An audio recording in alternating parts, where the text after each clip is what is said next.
गिरिवरधारी।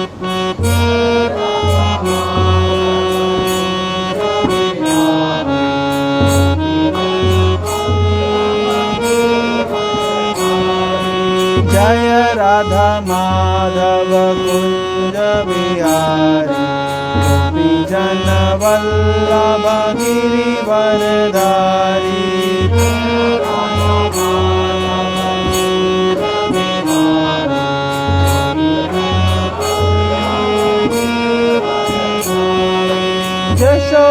यशोदानंदन व्रज जनरंजन,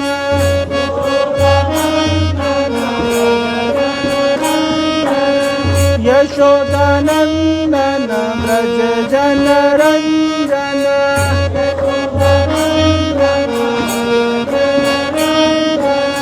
यमुना तीरावनचारी,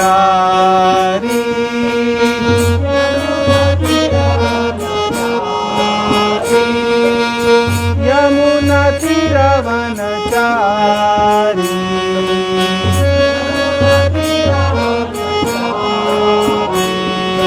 जय राधा माधव कुंज बिहारी, गोपी जन वल्लभ गिरिवरधारी।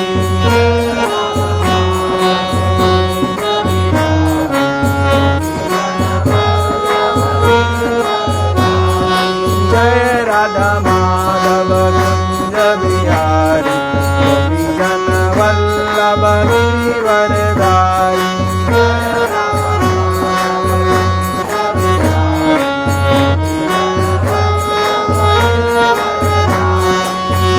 यशोदानंदन व्रज जनरंजन, यशोदानंदन व्रज जनरंजन। यमुना तीरावनचारी,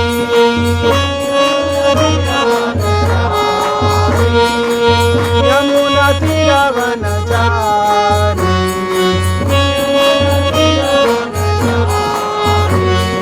हरे कृष्णा कृष्णा कृष्णा हरे हरे, हरे राम राम राम हरे हरे। हरे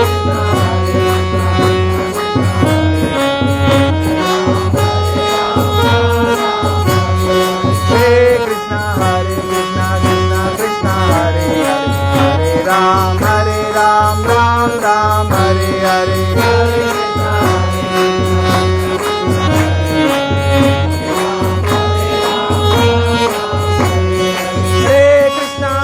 कृष्णा कृष्णा हरे हरे, हरे राम राम राम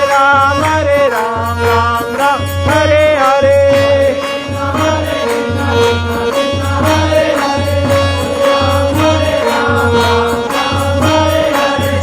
राधा माधव कुंज विहारी, गोपी जन वल्लभ गिरिवरधारी।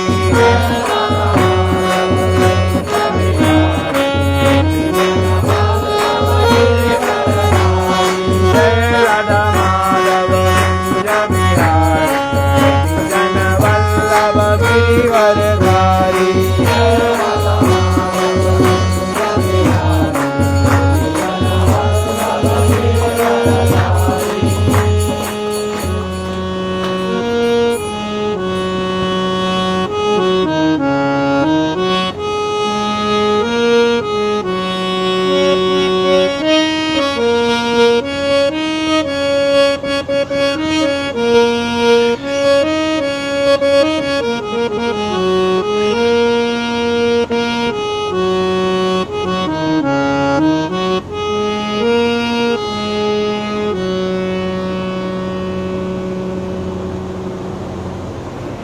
हरे कृष्ण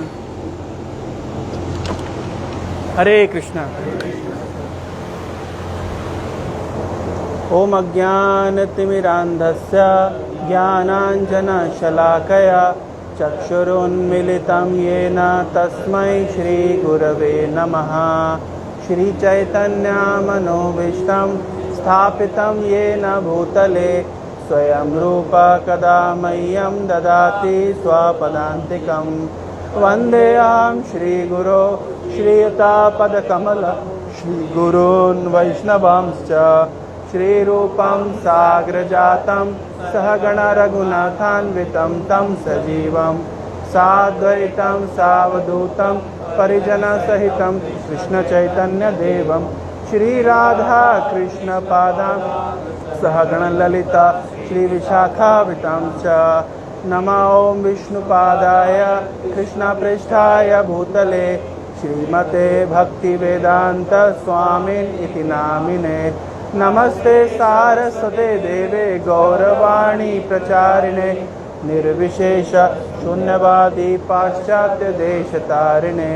हे कृष्ण करुणा सिंधु दीनबंधु जगत्पते गोपेश गोपिका कांत राधा कांत नमस्तुते।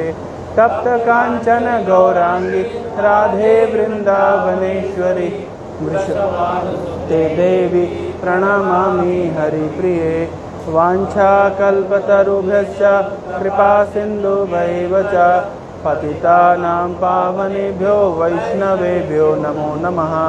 नमो महावदान्याय कृष्णप्रेमप्रदायते कृष्णाय कृष्णचैतन्य नाम्ने गौरतुषे नमः। नीलाचलनिवासाय नित्याय परमात्मने बलभद्र सुभद्राभ्यां जगन्नाथाय ते नमः। जय श्री कृष्ण चैतन्य प्रभु नित्यानंद श्री अद्वैत गदाधर श्रीवासादि गौर भक्त वृंदा। हरे कृष्णा कृष्णा कृष्णा हरे हरे हरे राम राम राम हरे हरे। हरे कृष्णा। मेरी आवाज़ आ रही है पीछे तक? कोई किस विषय में बोलना चाहिए आज? प्रभु जैसे आप सिलेक्ट करिए और अगर कोई बुक हो तो भागवत में आप उससे बोलना जो इसलिए मैंने रखी थी इसलिए ठीक है। गीता भागवतम श्रीमद् भागवतम से चर्चा करेंगे। कल थी भद्र पूर्णिमा, तो कल के दिन श्रीमद् भागवतम का प्राकट्य हुआ था, तो आज हम श्रीमद् भागवत से कुछ चर्चा करेंगे। ओम नमो भगवते वासुदेवाय। ओम नमो भगवते वासुदेवाय। ओम नमो भगवते वासुदेवाय। ओम नमो भगवते वासुदेवाय। ओम नमो भगवते वासुदेवाय। ओम नमो भगवते वासुदेवाय। नारायणं नमस्कृत्य नारायणं नमस्कृत्य नरं चैव नरोत्तमं नरं चैव नरोत्तमं देवीं सरस्वतीं व्यासं देवीं सरस्वतीं व्यासं ततो जायामुदीरये। नष्टप्रायेषु भद्रेषु नष्टप्रायेषु अभद्रेषु नित्यं भागवत सेवया भागवत सेवया भगवतीम् उत्तमश्लोके भक्तिर्भवति नैष्टिकी। भवति नैष्टिकी। आप में से कितने लोग श्रीमद् भागवत पढ़ रहे हैं? और हाँ, कभी कभी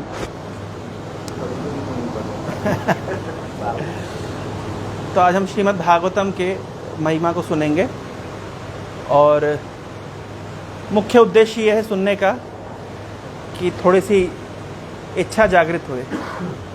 बताया जाता है कि भक्ति करने के लिए क्या योग्यता चाहिए, तो बोल रहे हैं कि कृष्ण भक्ति रसभाविता मति ही क्रियताम जति कुतो अपि लभ्यते। कृष्ण भक्ति रसभाविता मति, कृष्ण भक्ति रस से भरी हुई है, बहुत आनंद है कृष्ण भक्ति में। क्रियताम यदि कुतो अपि लभ्यते, जहाँ भी बिक रही हो कृष्ण भक्ति खरीद लेना चाहिए। लेकिन कुछ खरीदते तो कुछ मूल्य चुकाना पड़ता है, तो क्या मूल्य चुकाएंगे? तद लौल्यम अपि मूल्यम एकलम।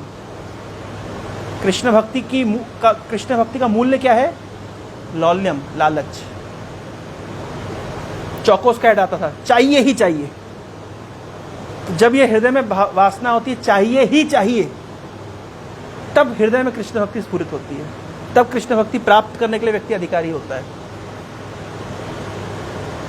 कृष्ण भक्ति रसभाविता मति क्रियताम यदि कुतो अपि लभ्यते तद लौल्यम अपि मूल्यम एकलम जन्म कोटि सुकीर्तिर न लभ्यते। कोटि कोटि जन्मों की सुकीर्ति से कृष्ण भक्ति लाभ नहीं मिलती है। कैसे मिलती है? एक ही क्वालिफिकेशन है, एक ही मूल्य है, लौल्यम, लालच। तो जो हम ये श्रवण करते हैं, भक्त संग करते हैं, जो तीर्थों में भ्रमण करने हम जाते हैं, वृंदावन जाते हैं, मायापुर जाते हैं, जगन्नाथपुरी जाते हैं, भक्तों का संग करते हैं, प्रत्येक रविवार को यहाँ पे हम कक्षाओं में आते हैं, उसका कारण क्या है? पर्पस क्या है? भक्ति का घर में नहीं होती। भक्ति के लिए तो कहा जाता है स्थाने स्थिताम शुद्धगताम तनुवान मनोभिर। जिस स्थान पर हम स्थित हैं, हम जहां पर हैं, वहां पे भक्ति कर सकते हैं। हम जिस कार्य में लगे हुए, उस कार्य में लगे रहते हुए भक्ति की जा सकती है। तो फिर क्यों कहा जाता है कि प्रत्येक रविवार हमें आना चाहिए, सुनना चाहिए, या तीर्थ भ्रमण करने जाना चाहिए, भक्तों का संग करना चाहिए? क्योंकि उनके संग में एक लौल्यम, एक हृदय में इच्छा जागृत होती है, लालच जागृत होती है, और वही लालच के मूल्य पर हम कृष्ण भक्ति को खरीद सकते हैं। इसके बहुत सारे उदाहरण मिलते हैं कि इतिहास में ऐसे महान महान भक्त हुए हैं जिन्होंने साधुओं की संगति करने के बाद उनके हृदय में लालच उत्पन्न हो गई कि मैं भी कृष्ण को प्राप्त करूंगा। जैसे उदाहरण के तौर पर रुक्मिणी। तो रुक्मिणी ने केवल कृष्ण के विषय में नारद मुनि के मुख से श्रवण किया, सुना, कृष्ण का दर्शन नहीं किया, लेकिन सुनने मात्र से उनके हृदय में इच्छा जागृत हो गई कि मेरा विवाह कृष्ण के साथ होना चाहिए।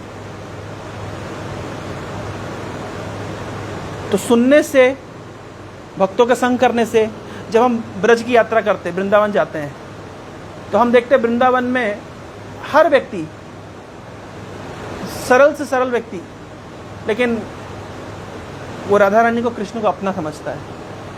तो उनकी संगति करके क्या भावना उत्पन्न होती है? ये देखो कितना इनका सुंदर जीवन है, बहुत अधिक धन नहीं है इनके पास, सामान्य जीवन जीते हैं, गांव का जीवन जीते हैं, लेकिन सबके हृदय में कृष्ण के प्रति एक प्रेम है, एक अपनापन है। तो उनकी संगति करके हमारे हृदय में भी ये इच्छा जागृत होती है, लालच जागृत होती है।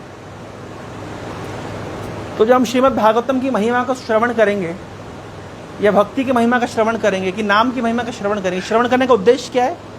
ये लालच हृदय में जागृत हो, इसलिए श्रवण किया जाता है। तो श्रीमद् भागवत का प्राकट्य हुआ था कल के दिन, कल थी भद्र पूर्णिमा। ये श्रीमद् भागवत क्या है?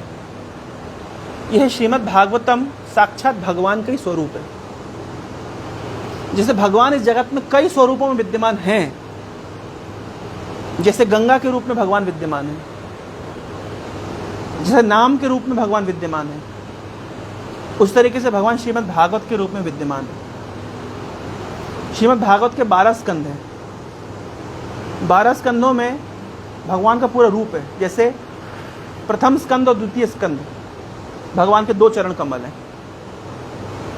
तीसरा स्कंद और चौथा स्कंद भगवान के टांगे हैं, जंघा। 5वां स्कंद भगवान का उदर है। 6ठा स्कंद भगवान की छाती है। 7वां और 8वां स्कंद भगवान की 2 भुजाएं हैं। 9वां स्कंद भगवान का गला है। 10वां स्कंद भगवान का मुखमंडल है। 11वां स्कंद भगवान का माथा है, और 12वां स्कंद भगवान का मस्तक, सिर।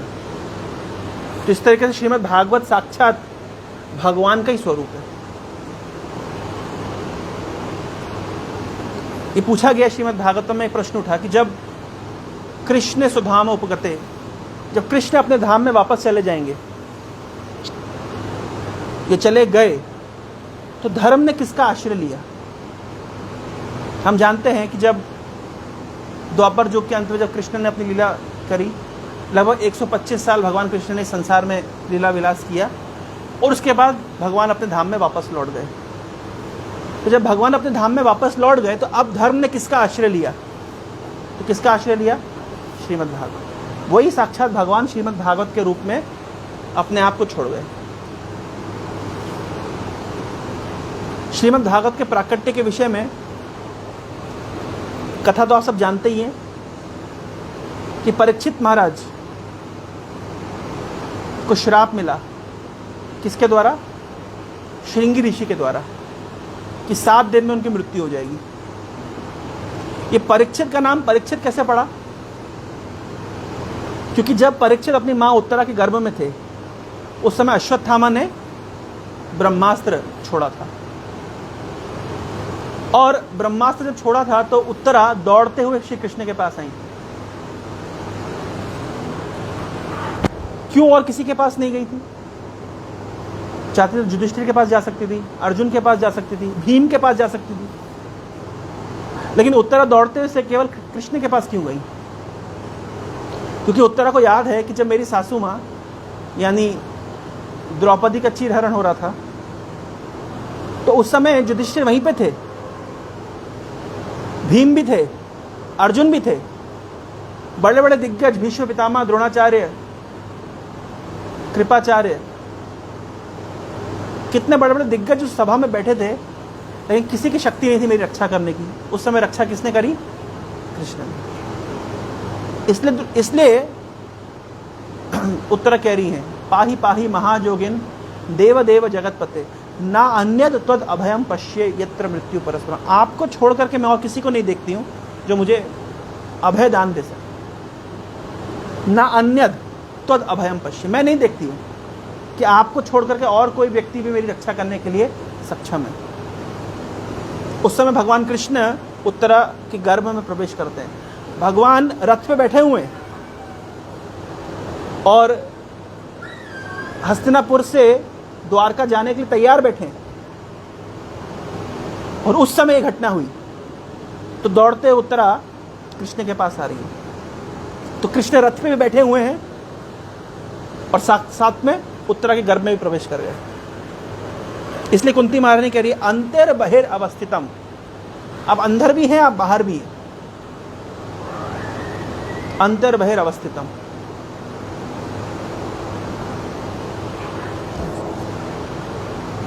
तो भगवान कृष्ण रथ पे बैठे हुए हैं और साथ में उत्तरा के गर्भ में प्रवेश कर गए, और उत्तरा के गर्भ में प्रवेश करने के साथ में भगवान ने अपना चतुर्भुज रूप दिखा दिया। चतुर्भुज रूप क्यों? एक हाथ से चक्र चला रहे हैं और एक हाथ से गदा चला रहे हैं।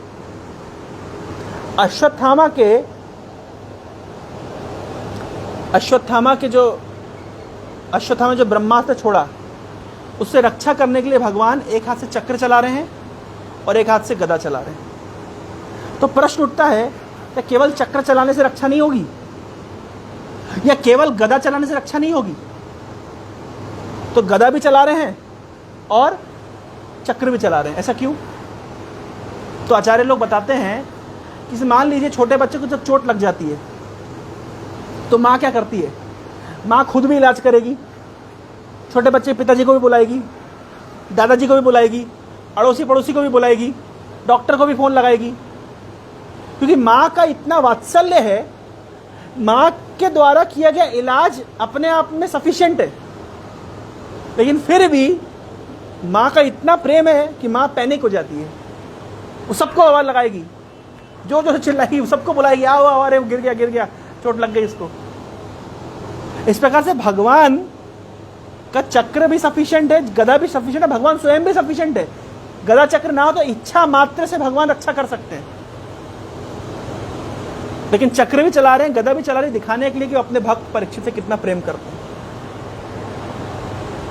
और प्रेम करे भी क्यों ना, परीक्षित कुरुवंश का आखिरी उत्तराधिकारी है, क्योंकि 5 पांडवों के पुत्रों को तो पहले ही मार दिया गया था। तो आखिरी वंशज बचा था अर्जुन का पुत्र अभिमन्यु, अभिमन्यु की मृत्यु भी हो गई थी, तो बचा कौन था? केवल परीक्षित। और परीक्षित की मां उत्तरा कितनी महान भक्त है, इसका प्रमाण हम देख सकते हैं कि और किसी के पास नहीं गई, केवल कृष्ण के पास गई। परीक्षित की दादी मां, चाहे सुभद्रा हो चाहे द्रौपदी हो, उनकी भक्ति की पराकाष्ठा हम जानते हैं। और परीक्षित की परदादी यानी कुंती, उनने भी केवल एकमात्र कृष्ण को अपना आश्रय माना। जिस परंपरा में ये तीन तीन ऐसी स्त्रियां आई हैं जो भगवान की परम भक्त हैं, तो उनके वंश में आने वाला जो परीक्षित होगा वो कितना महान भक्त होगा। उस भक्त की रक्षा करने के लिए भगवान अपना विस्तार करके उत्तरा के गर्भ में प्रवेश करते हैं और वहां पे उसकी रक्षा करते हैं। रक्षा करते हैं, उसके बाद में जब परीक्षित का जन्म होता है तो देखिए परीक्षित हमेशा खोज रहे हैं कि वो कौन व्यक्ति था जिसने मां के गर्भ में मेरी रक्षा करी थी, किस व्यक्ति ने मेरी मां के गर्भ में रक्षा करी थी। तो परीक्षित जिसको भी देखते थे छू करके देखते थे, क्या ये वही व्यक्ति है जिसने मेरी रक्षा करी थी, क्या ये वही व्यक्ति मेरी रक्षा करी थी। खोज रहे हैं, परीक्षण कर रहे हैं, इसलिए उनका नाम क्या पड़ गया, परीक्षित।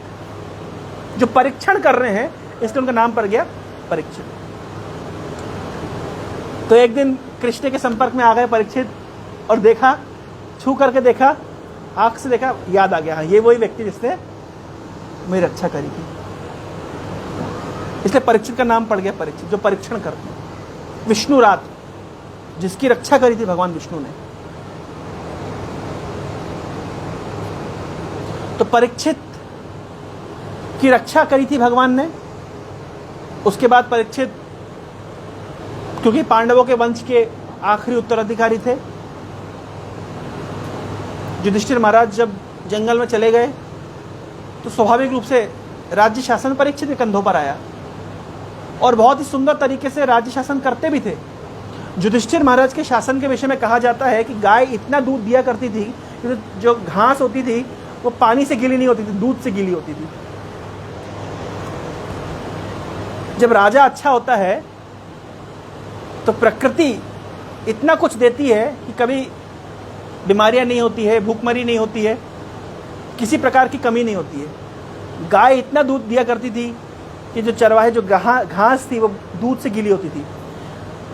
खदानें अपने आप सोना चांदी हीरे जवाहरत, समुद्र अपने आप मोती खुद ला कर देखते थे, निकल के देते थे। वर्षा होती थी तो रात में वर्षा होती थी, दिन में नहीं होती थी। अब इमेजिन करिए ऐसा सिचुएशन, रात को बारिश हो रही है, सुबह भी नहीं होगी। जब सब सो रहे तब बारिश हो रही है, सुबह बिल्कुल उठेंगे आप सब कुछ क्लीन। इस तरीके से होता था परीक्षित, युधिष्ठिर महाराज के जमाने में और परीक्षित महाराज के जमाने में।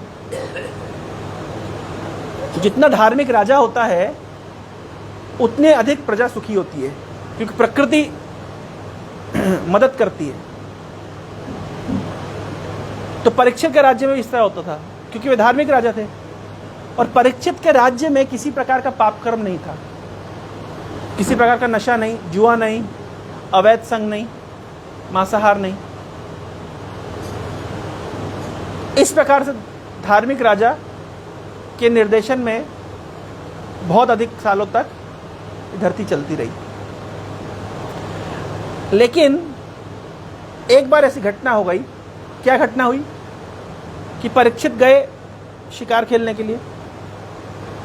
राजा महाराजाओं को, क्षत्रियों को शिकार करना पड़ता था, क्योंकि अगर क्षत्रिय शिकार नहीं करेंगे, जैसे कहा जाता है शांतनु और भरत महाराज के विषय में, भरत, ये इनकी हॉबी क्या थी, ये जंगल में जाते थे, शेर के साथ युद्ध करते थे, बिना किसी तलवार के, बिना किसी तीर कमान के। इनकी हॉबी थी शेर के दांत गिनेंगे कितने। इस प्रकार के राजा थे। क्योंकि राजा महाराजा लोग अगर शिकार नहीं करेंगे, उनको खून बहाने में डर लगेगा, तो कभी शासन नहीं कर पाएंगे। क्योंकि अधर्म को देखते ही तुरंत, आजकल जैसा नहीं होता कि केस पेंडिंग चल रहे हैं, 25 साल हो गए, 30 साल हो गए, केस पेंडिंग चला जा रहा है। उस जमाने में ऐसा नहीं होता था, जो होना है तुरंत होना है। जैसे उदाहरण के तौर पे, ये पुराने ज़माने की छोड़ी, मैं आज के ज़माने की आपको घटना बताता हूँ। आप लोगों ने सुना होगा, इंदौर की रानी, क्या नाम था उनका, अहिल्याबाई। ग्वालियर की भी वही रानी थी ना, ग्वालियर में उनका शासन नहीं था। अच्छा, तो अहिल्या के विषय में तो क्या हुआ, एक बार हमारे गुरु महाराज गए थे, जब उज्जैन में मंदिर बनाना था, तो उससे पहले उमा भारती ने उनको इन्वाइट किया था। तो उमा भारती के ऑफिस में गए थे। तो उमा भारती के ऑफिस में जब गए तो देखा उमा भारती के कमरे में एक तस्वीर लगी हुई है। तो तस्वीर क्या थी? तस्वीर में इस तरह दिख रहा है कि बहुत बड़ी स्टेडियम है और स्टेडियम में बहुत लोग बैठे हुए हैं, बहुत हजारों लाखों की जनता बैठी हुई है और एक रानी बैठी हुई है। और स्टेडियम में क्या चल रहा है? एक हाथी के पैरों तले एक व्यक्ति को रौंदा जा रहा है। तो हमारे गुरुमान ने प्रश्न किया उमा भारती से कि ये किसकी तस्वीर है, क्या है ये? तो उमा भारती बताती है कि ये रानी अहिल्याबाई होलकर की तस्वीर है। रानी अहिल्याबाई होलकर का जो अपना खुद का लड़का है, उसने किसी स्त्री के साथ में दुर्व्यवहार किया था। यह सोच करके कि मैं रानी का लड़का हूं, मुझे कोई तंग नहीं कर सकता, मेरे पास स्वतंत्र अधिकार है, इस भावना के साथ उसने एक स्त्री के साथ दुर्व्यवहार किया था। तो रानी अहिल्याबाई होलकर ने क्या सजा सुनाई? अपने ही पुत्र को भरी सभा में, बहुत बड़े स्टेडियम में हाथी के पैरों तले उनको रौंदा गया, मार दिया गया, मृत्युदंड। तो इससे हम समझ सकते हैं कि इससे पूरे समाज में जब रानी ने अपने खुद के लड़के को नहीं छोड़ा, कितना बड़ा एग्जाम्पल सेट हुआ। ऐसा कहा जाता है कि पहले ज़माने में, बहुत सालों पहले की घटना इस तरह कि अफगानिस्तान में जो चोरी करेगा उसका हाथ काट देंगे, लेकिन आपको हाथ कटा हुआ कोई व्यक्ति मिलेगा नहीं। क्यों? बहुत सालों पहले की बात है। क्यों नहीं मिलेगा? क्योंकि चोरी करता हाथ काट देते, इसलिए डर के कारण कोई चोरी करता नहीं। तो जितना जुरिस्डिक्शन स्ट्रांग होता है, लॉ एंड ऑर्डर उतना मेंटेन रहता है। तो युधिष्ठिर महाराज का ज़माना हो चाहे परीक्षित महाराज का ज़माना हो, उस समय लॉ एंड ऑर्डर बहुत स्ट्रांग था। और लॉ एंड ऑर्डर स्ट्रांग करने के लिए राजा को भी तो स्ट्रांग होना पड़ेगा ना, इसलिए शिकार खेलने आते थे। लोग प्रश्न पूछते हैं कि क्षत्रिय लोग शिकार क्यों करते? इसलिए करते थे। अगर वो खून बहाना नहीं जानेंगे, अगर उनको डर लगेगा, तो फिर वो किसी को मृत्युदंड नहीं दे पाएंगे। मनु संहिता में लिखा गया है कि मृत्युदंड देना अच्छा है। क्यों आजकल ये डिबेट चल रही है कि मृत्युदंड देना चाहिए कि नहीं देना चाहिए, लेकिन मनु संहिता कहती है देना चाहिए। अगर किसी ने कोई पाप कर्म किया है, किसी की हत्या करी है, किसी का रेप किया, उसको मृत्युदंड मिलना चाहिए। इससे वो नरक में जाने से बच जाएगा। तो उस व्यक्ति के कल्याण के लिए उसको मृत्युदंड मिलना चाहिए। हाँ, उसकी सजा मिल गई ना उसको। गलत थे लेकिन सजा तो मिल गई ना। मृत्युदंड मिल गया, समझ, उसको सजा मिल गई। मृत्यु के बदले में मृत्यु उसको मिल गई, हत्या के बदले में उसको मृत्यु मिल गई। अच्छा, मिल गई तो अब नरकीय योनि में जाने से बच जाएगा। लेकिन अगर यहां सजा नहीं मिलेगी तो बारंबार नरक में उसको भुगतना पड़ेगा। तो मनु संहिता में इस प्रकार से बहुत सारे कोड्स दिए गए कि लॉ एंड ऑर्डर कैसे मेंटेन होना चाहिए। तो परीक्षित महाराज के जमाने में इस तरह होता था। तो परीक्षित महाराज बार शिकार खेलने के लिए गए थे, उनको बहुत तेज प्यास लगी, तो एक ऋषि के आश्रम में आए। ऋषि का नाम था शमीक ऋषि। और शमीक ऋषि ध्यान मग्न थे, इतना ध्यान मग्न थे कि परीक्षित ने पानी मांगा, लेकिन शमीक ऋषि को बाहरी कोई चेतना ही नहीं। जैसे जब भगवान शिव दक्ष के यज्ञ में बैठे हुए थे, तो बैठे बैठे इनकी समाधि लग गई, ध्यान में आ गए। तो जब दक्ष आया तो सब उठ के उसको सम्मान किए, सारे देवी देवता उठे। ब्रह्मा जी उठे नहीं, क्योंकि ब्रह्मा जी पिताजी लगते हैं। अब शिव जी पोस्ट की दृष्टि से तो उनसे वैसे भी बड़े हैं, लेकिन ठहरे दामाद। तो दामाद को तो चाहिए ना कि ससुर जी का उठ के स्वागत करे, लेकिन ये तो ध्यान लगा के बैठ गए। इनको पता ही नहीं कब ससुर जी आए और कब उठे। ये ससुर जी नाराज हो गए, खामा शिव जी के ऊपर आक्षेप लगाने लग गए, जबकि शिव जी को गलती नहीं थी। वो तो भगवान की भक्ति में इतना मग्न थे कि उनको बाहरी चेतना कोई एहसास ही नहीं था। उसी प्रकार से शमीक ऋषि कोई गलती नहीं थी, वो तो ध्यान में इतना मग्न थे कि उनको पता ही नहीं राजा कब आ गए। लेकिन परीक्षित महाराज ने क्या समझ लिया कि शायद ये ब्राह्मण है, साधु हैं और ऋषि मुनि हैं, ये हम क्षत्रियों को पसंद नहीं करते, इसलिए मैं प्यासा हूं, पुकार लगा रहा हूं, लेकिन ये आंख बंद करके बैठे हुए हैं। ये वास्तविक समाधि में हैं या ढोंग कर रहे हैं, ये देखने के लिए एक मरा हुआ सांप पड़ा था वहां पे, उठाया आपने तीर कमान से और वो मरे हुए सांप को साधु के गले में डाल दिया।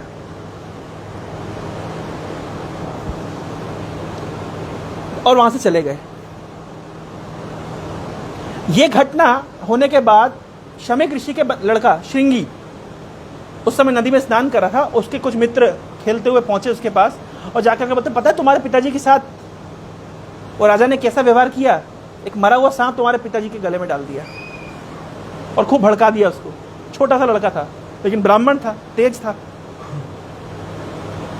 तो बड़ा गुस्सा आ गया श्रृंगी को। बोले ये क्षत्रिय लोग अपने आप को बहुत महान समझते हैं, हाँ, और ये सोचते हैं कि सारे संपत्ति इनकी है, ये राजा हैं,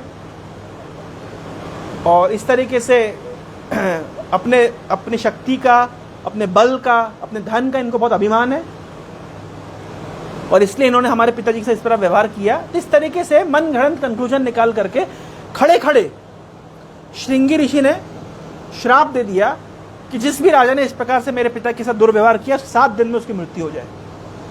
सोचा ना समझा कि भाई वो कौन से राजा हैं, उनका वंश परंपरा क्या है, कितने महान भक्त है, कितने महान वैष्णव हैं। लेकिन जरा सी बात के ऊपर श्रृंगी ऋषि को इतना गुस्सा आ गया। ये बात जब बाद में शमीक ऋषि को पता चली कि मेरे लड़के श्रृंगी ने इस प्रकार से राजा को श्राप दिया, बड़ा दुख लगा उनको और तुरंत उन्होंने कुछ लोगों को कहलवाया कि जाओ जाके राजा को बता दो इस तरह से उसने श्राप दिया है। तो जब तक राजा अपने महल में पहुंचते उसी समय में शमीक ऋषि के द्वारा भेजे गए दूत भी वहां पहुंच गए और बता दिया, महाराज आपको 7 दिन के बाद आपकी मृत्यु हो जाएगी, इस प्रकार से श्रृंगी ऋषि ने आपको श्राप दिया है। अच्छा, महाराज को गुस्सा क्यों आया? महाराज को गुस्सा इसलिए आया कि भाई मुझे प्यास लग रही, पानी नहीं पिलाया। तो महाराज जब घर पहुंचे इनको क्या करना चाहिए था? थोड़ा घर में जाना चाहिए था, एसी चालू करना चाहिए था, सोफे पे बैठना चाहिए था, थोड़ा माजा वाजा पीना चाहिए था, थोड़ा रिलैक्स करना चाहिए था। अब सोचना चाहिए कि अब मैं क्या करूंगा। भाई प्यास के कारण ही तो इनको गुस्सा आया था ना। तो पहले इनको क्या करना चाहिए था? थोड़ा जाके रिलैक्स करना चाहिए था, थोड़ा कोल्ड ड्रिंक वोल्ड ड्रिंक पीना चाहिए था, तब ये सोचते क्या करना है। ऐसा इन्होंने नहीं किया।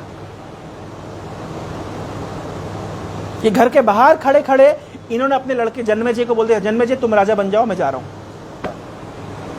7 दिन में मेरी मृत्यु होने वाली है, अब मुझे अपने आप को मृत्यु के लिए तैयार करना है। और तुरंत घर से बाहर निकल गए। घर में घुसे ही नहीं, बाहर क्या निकले, महल के अंदर घुसे ही नहीं, बाहर से बाहर निकल गए। अब सबसे बड़ी शिक्षा ये मिलती है कि जो व्यक्ति इतना प्यास से ग्रस्त था, इतना थका हुआ था, ये घर के बाहर ही बाहर से कैसे निकल गए। दूसरा, ये इतना बड़ा भक्त है जिसकी रक्षा भगवान विष्णु ने करी थी, भगवान कृष्ण ने करी थी मां के गर्भ में, इनको डरने की क्या जरूरत है, भगवान के बाद में रक्षा नहीं करेंगे। तीसरा, कहा जाता है कि जो भगवान के भक्त होते हैं निद्राहार विहार कादि विजितौ, भगवान के भक्त निद्रा आहार के ऊपर विजय प्राप्त कर लेते हैं। तो क्या परीक्षित महाराज थोड़ी सी प्यास में विवल हो गए? बात ये नहीं है। बात यह है कि भगवान के भक्तों के जीवन में कुछ भी होता है ये भगवान के द्वारा प्लान्ड है, क्योंकि भगवान को श्रीमद् भागवत प्रकट करनी है। भगवान के भक्त, भगवान की अंतरंगा शक्ति के आश्रय में रहने वाले, महात्मा नामस्तु माम पार्था दैवीम प्रकृतिमाश्रिता, जो भगवान की दैवी प्रकृति के आश्रय में है, ये अपने मन से नहीं चलते। इनको चलाने वाला कौन है? भगवान। जैसे हमको चलाने के लिए प्रकृति के 3 गुण हैं, रजोगुण, तमोगुण, सतोगुण। तो वो गुण जैसे हमको चला रहे हैं हम वैसे चलते हैं। कभी हम सतोगुण के प्रभाव में होते हैं, शांत होते हैं, सुखमय होता है, आनंद से बैठते हैं। कभी रजोगुण के प्रभाव में होते हैं, पैसा पैसा पैसा पैसा, पावर, पोस्ट, संपत्ति, शक्ति, कंपटीशन, आगे बढ़ जाऊंगा, मार दूंगा, काट दूंगा। ये हम नहीं बोल रहे हैं, ये हम नहीं बोलते, ये बुलवाया जाता है। जैसे किसी व्यक्ति को भूत पिशाच पकड़ लेता है तो वो आदमी नहीं बोलता, वो भूत पिशाच बोलता है। तो जब रजोगुण होता है तो रजोगुण बुलवा रहा है हमसे, हम नहीं बोल रहे। और कभी कभी तमोगुण पकड़ लेता है, निद्रा, आलस, प्रमाद, नशा, जुआ, शराब, हम नहीं बोल रहे, तमोगुण बुलवा रहा है हमसे। तो हम प्रकृति के गुणों के द्वारा नियंत्रित हैं, लेकिन जो भगवान के शुद्ध भक्त होते हैं भगवान के द्वारा नियंत्रित होते हैं। ऐसा नहीं है कि परीक्षित महाराज को जो क्रोध आ गया वो रजोगुण के प्रभाव से क्रोध आया कि तमोगुण के प्रभाव से क्रोध आया है। ये भगवान के द्वारा ऐसा प्लानिंग किया गया है। क्यों? क्योंकि भगवान को क्या प्रकट करना है? श्रीमद् भागवत प्रकट करना है। जैसे रामायण का प्राकट्य हुआ, कैसे हुआ कि जब वाल्मीकि जी ने देखा कि क्रौंच पक्षी का जोड़ा प्रतिक्रिया में लगा हुआ है, उस समय एक बहेलिया आता है, एक शिकारी आता है और जो नर पक्षी है उसको मार देता है। और उस समय मारता है जब ये नर पक्षी और मादा पक्षी आनंद के साथ विलास कर रहे हैं। तो ये देख, और तो नर पक्षी को जैसे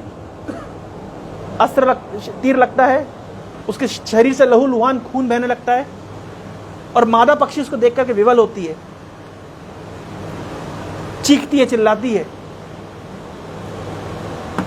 तो ये घटना जब वाल्मीकि जी ने देखी तो तुरंत उनके मुख से श्राप निकल गया। और श्राप भी कैसे निकला? संस्कृत का श्लोक निकला। बाद में वाल्मीकि जी विचार कर रहे हैं कि मैं ठहरा एक साधु, मेरा तो किसी के सुख दुख से हर व्यक्ति अपना कर्म भोगता है। भाई जो पक्षी को तीर लगा वो अपने कर्म से लगा। किसी जमाने में कभी कोई कर्म ऐसा किया होगा जिसको आज इस प्रकार की समस्या आई, और जिसने तीर मारा उस बहेलिया को अपना कष्ट मिलेगा, उसको अपना कर्म का फल मिलेगा। तो मेरे मुंह से ये श्राप कैसे निकल गया? मैं क्यों बीच में फंस गया? ये विचार कर रहे थे वाल्मीकि। और साथ साथ ये भी विचार चल रहा, जो मैंने श्राप मेरे मुंह से निकला है वो तो मानो संस्कृत के कवित्व की कोई पंक्तियां हो, ऐसा कैसे हो गया? तो उस समय वहां पे ब्रह्मा जी का आगमन होता है और ब्रह्मा जी बताते हैं कि आपके मुख से जो श्राप निकला है और जो पंक्तियां बनी हैं, वास्तव में इसी कवित्व के इसी संस्कृत के कवित्व के अनुसार आप भगवान की लीलाओं का वर्णन करेंगे, आप रामायण की सृष्टि करेंगे। ये जो घटना आपके साथ हुई है वास्तव में भगवान चाहते हैं रामायण को प्रकट करना। तो देखिए, ऐसा नहीं कि वाल्मीकि जी को क्रोध के आवेश में आ करके उन्होंने श्राप दे दिया बहेलिया को। नहीं, ये क्रोध का आवेश नहीं है, ये भगवान का विशेष प्रयोजन है जिससे रामायण का प्राकट्य होगा। कि परीक्षित महाराज को जो भूख प्यास सता रही थी, ये भगवान का विशेष आयोजन है जिससे श्रीमद् भागवत का प्राकट्य होगा। भगवान के भक्तों के जीवन में जो भी कष्ट आता है वो कष्ट आगे आने वाली बहुत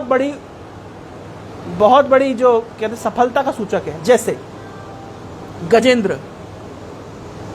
गजेंद्र पूर्व जन्म में इंद्रदुम्न राजा थे और ये राजा बहुत महान भक्त थे, सदा सर्वदा भगवान की भक्ति में लगे रहते थे। इनके साथ भी वही घटना हो गई कि ये इतना भगवान के भजन में एक दिन मग्न हो गए कि इनके राज्य में, इनके महल में अगस्त्य मुनि का आगमन हुआ। तो ये भगवान की भक्ति करते इतना भाव विभोर हो जाते थे कि अगस्त्य मुनि कब आए इनको पता नहीं चला। अतिथि आता है तो उसको स्वागत करना चाहिए, सत्कार करना चाहिए, लेकिन इनको खबर ही नहीं मिली। हो सकता है कि बाकी लोगों को खबर मिली हो तो उन्होंने बोला होगा बैठिए राजा जी आ रहे, महाराज आ रहे, लेकिन महाराज तो खोए हुए थे, भगवान की भक्ति में इतना लीन थे, इनको पता ही नहीं है। तो अगस्त्य मुनि ने क्या समझ लिया कि मैं आया हूं इनके महल में और ये मुझे भाव नहीं दे रहे। तब अगस्त्य मुनि को श्राप दे दिया कि तुम्हारी बुद्धि बिल्कुल हाथी की तरह जड़ है, तुम्हें पता नहीं कौन तुम्हारे घर में आया है, किसका स्वागत करना चाहिए, सत्कार करना चाहिए, तुम्हें पता नहीं है। कैसे किसी साधु का स्वागत किया जाता है तुम्हें आता नहीं है। और बड़ा गुस्सा आ गया इनको और श्राप दे दिया कि तुम्हारी बुद्धि हाथी जैसी है, तुम जाओ हाथी बन जाओ। प्रभुपाद जी वहां पे लिखते हैं अपने तात्पर्य में कि इंद्रदुम्न महाराज की कोई गलती नहीं थी। क्यों? क्योंकि उनको पता ही नहीं चल पाया, जेन्युइनली भगवान की भक्ति में इतना डूबे हुए थे कि उनको पता ही नहीं चल पाया कि कब वहां पर अगस्त मुनि का आगमन हो गया। तो गलती यहां पे अगस्त मुनि की थी, उन्होंने इस तरह से श्राप दे दिया। लेकिन जो भी हो, भगवान के भक्तों के लिए जो श्राप होता है वो भी अमृत बन जाता है। अगले जन्म में यही इंद्रदुम्न महाराज गजेंद्र के रूप में आए और गजेंद्र के जीवन में सब कुछ अच्छा चल रहा था। कई पत्नियां थी, बच्चे थे, पूरा परिवार था और फैमिली हॉलिडे मनाने के लिए ये लोग गए हुए थे। वाटर स्पोर्ट्स खेल रहे थे, जाते हैं हम लोग वाटर पार्क जाते हैं, विद फैमिली ये वाटर पार्क गए थे।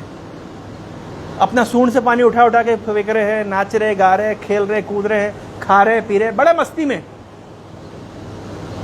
लेकिन विधि का विधान देखिए कि वहां पे एक क्रोकोडाइल, ग्राहा, मगरमच्छ, बड़ा उसको डिस्टर्बेंस लग रहा था, तो उन्होंने गजेंद्र का पैर पकड़ लिया। कई कई सालों तक युद्ध चला। मगरमच्छ अपनी ओर खींच रहा है। मगरमच्छ पानी का जीव है और हाथी धरती का। हाथी शक्तिशाली है लेकिन कमबख्त अभी ये पानी में फंसा हुआ है। तो पानी में तो मगरमच्छ शक्तिशाली होता है। तो हाथी का उत्साह गिरता जा रहा है, बल खत्म हो रहा है और मगरमच्छ का उत्साह और बल बढ़ता चला जा रहा है। तब ये हाथी क्या करेगा? जब देखा परिवार वालों ने सब प्रयास कर लिया। देखिए, कोई व्यक्ति बीमार पड़ जाता है, कितने कितने डॉक्टर को दिखाते हैं, पहले कितने कितने हकीमों को दिखाते हैं, कितने कितने साधुओं से झाड़ फूक करवाते हैं। एक समय के बाद डॉक्टर भी क्या बोलते हैं? भगवान भरोसे, तो जो वो चाहे। तो गजेंद्र की स्थिति में भी ऐसे ही हुआ, सबने हार मान ली। गजेंद्र की स्थिति अब ऐसी हुई कि सबने हार मान ली। पूरे परिवार ने जब हार मान ली, अब क्या करेंगे? तो गजेंद्र का और कोई सहारा नहीं था। तो आखिरी सहारा क्या था? भगवान। तो गजेंद्र चाहता था कि भगवान को पुकारे, पर पुकारे कैसे? ये तो हाथी के शरीर में। लेकिन पूर्व जन्म में, यानी इंद्रदुम्न राजा के रूप में जो इन्होंने स्तुतियां याद करी थी, प्राग जन्म अनुशिक्षितम, पूर्व जन्म में जो इन्होंने स्तुतियां करी थी, याद करी थी, करते थे, गाते थे, उनको याद आ गई। हाथी के शरीर में रहते हुए याद आ गई और वही स्तुति के माध्यम से गजेंद्र ने प्रार्थनाएं करी। अब श्रीमद् भागवत के 8वें स्कंद के 3रे अध्याय में देखेंगे गजेंद्र के द्वारा की गई स्तुतियां। इतनी सुंदर सुंदर स्तुति करी है गजेंद्र ने, इतनी अपने भावों को प्रकट किया है।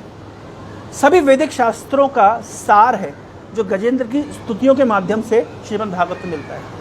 वास्तव में श्रीमद् भागवत को लिखा ही इस तरह से गया है कि विभिन्न भक्तों की जो स्तुतियां हैं, जो उनके हृदय की भावनाएं हैं, वो स्तुति के माध्यम से व्यक्त हो। जैसे ध्रुव ने 12 श्लोकों में भगवान की स्तुति करी है। श्रीधर स्वामी कहते हैं कि 12 श्लोक मानो 12 सूर्य के समान, 12 आदित्य के समान समस्त वैदिक साहित्य का जो ज्ञान है वो ध्रुव की स्तुति के माध्यम से प्रकट हो रहा है। कंक्लूजन, सार।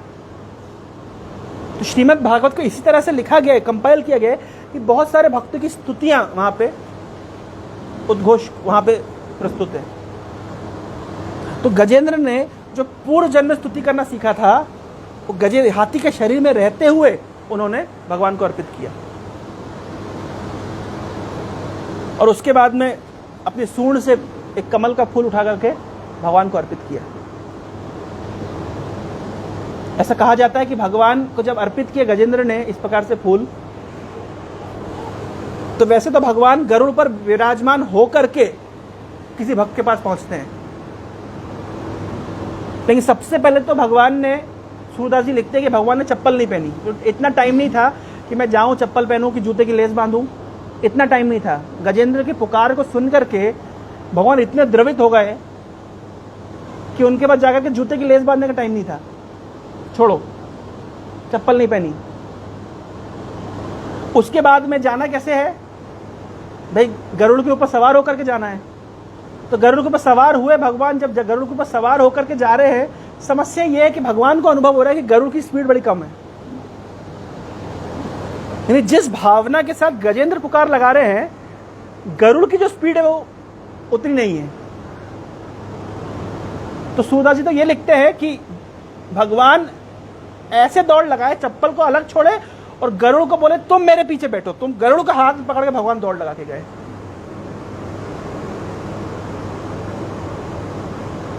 अपने भक्त गजेंद्र का उद्धार करने के लिए। अच्छा, उद्धार करने के लिए किसका उद्धार करने के लिए आए? गजेंद्र का। पहले उद्धार किसका किया? ग्राहकियों, क्योंकि उसने भक्त के पैरों को पकड़ा था। गजेंद्र का उद्धार करने के लिए निकले थे भगवान, लेकिन क्योंकि मगरमच्छ ने, ग्राह ने गजेंद्र के पैरों को पकड़ा था, इसलिए पहले भगवान ने ग्राह का उद्धार किया, फिर गजेंद्र का उद्धार किया।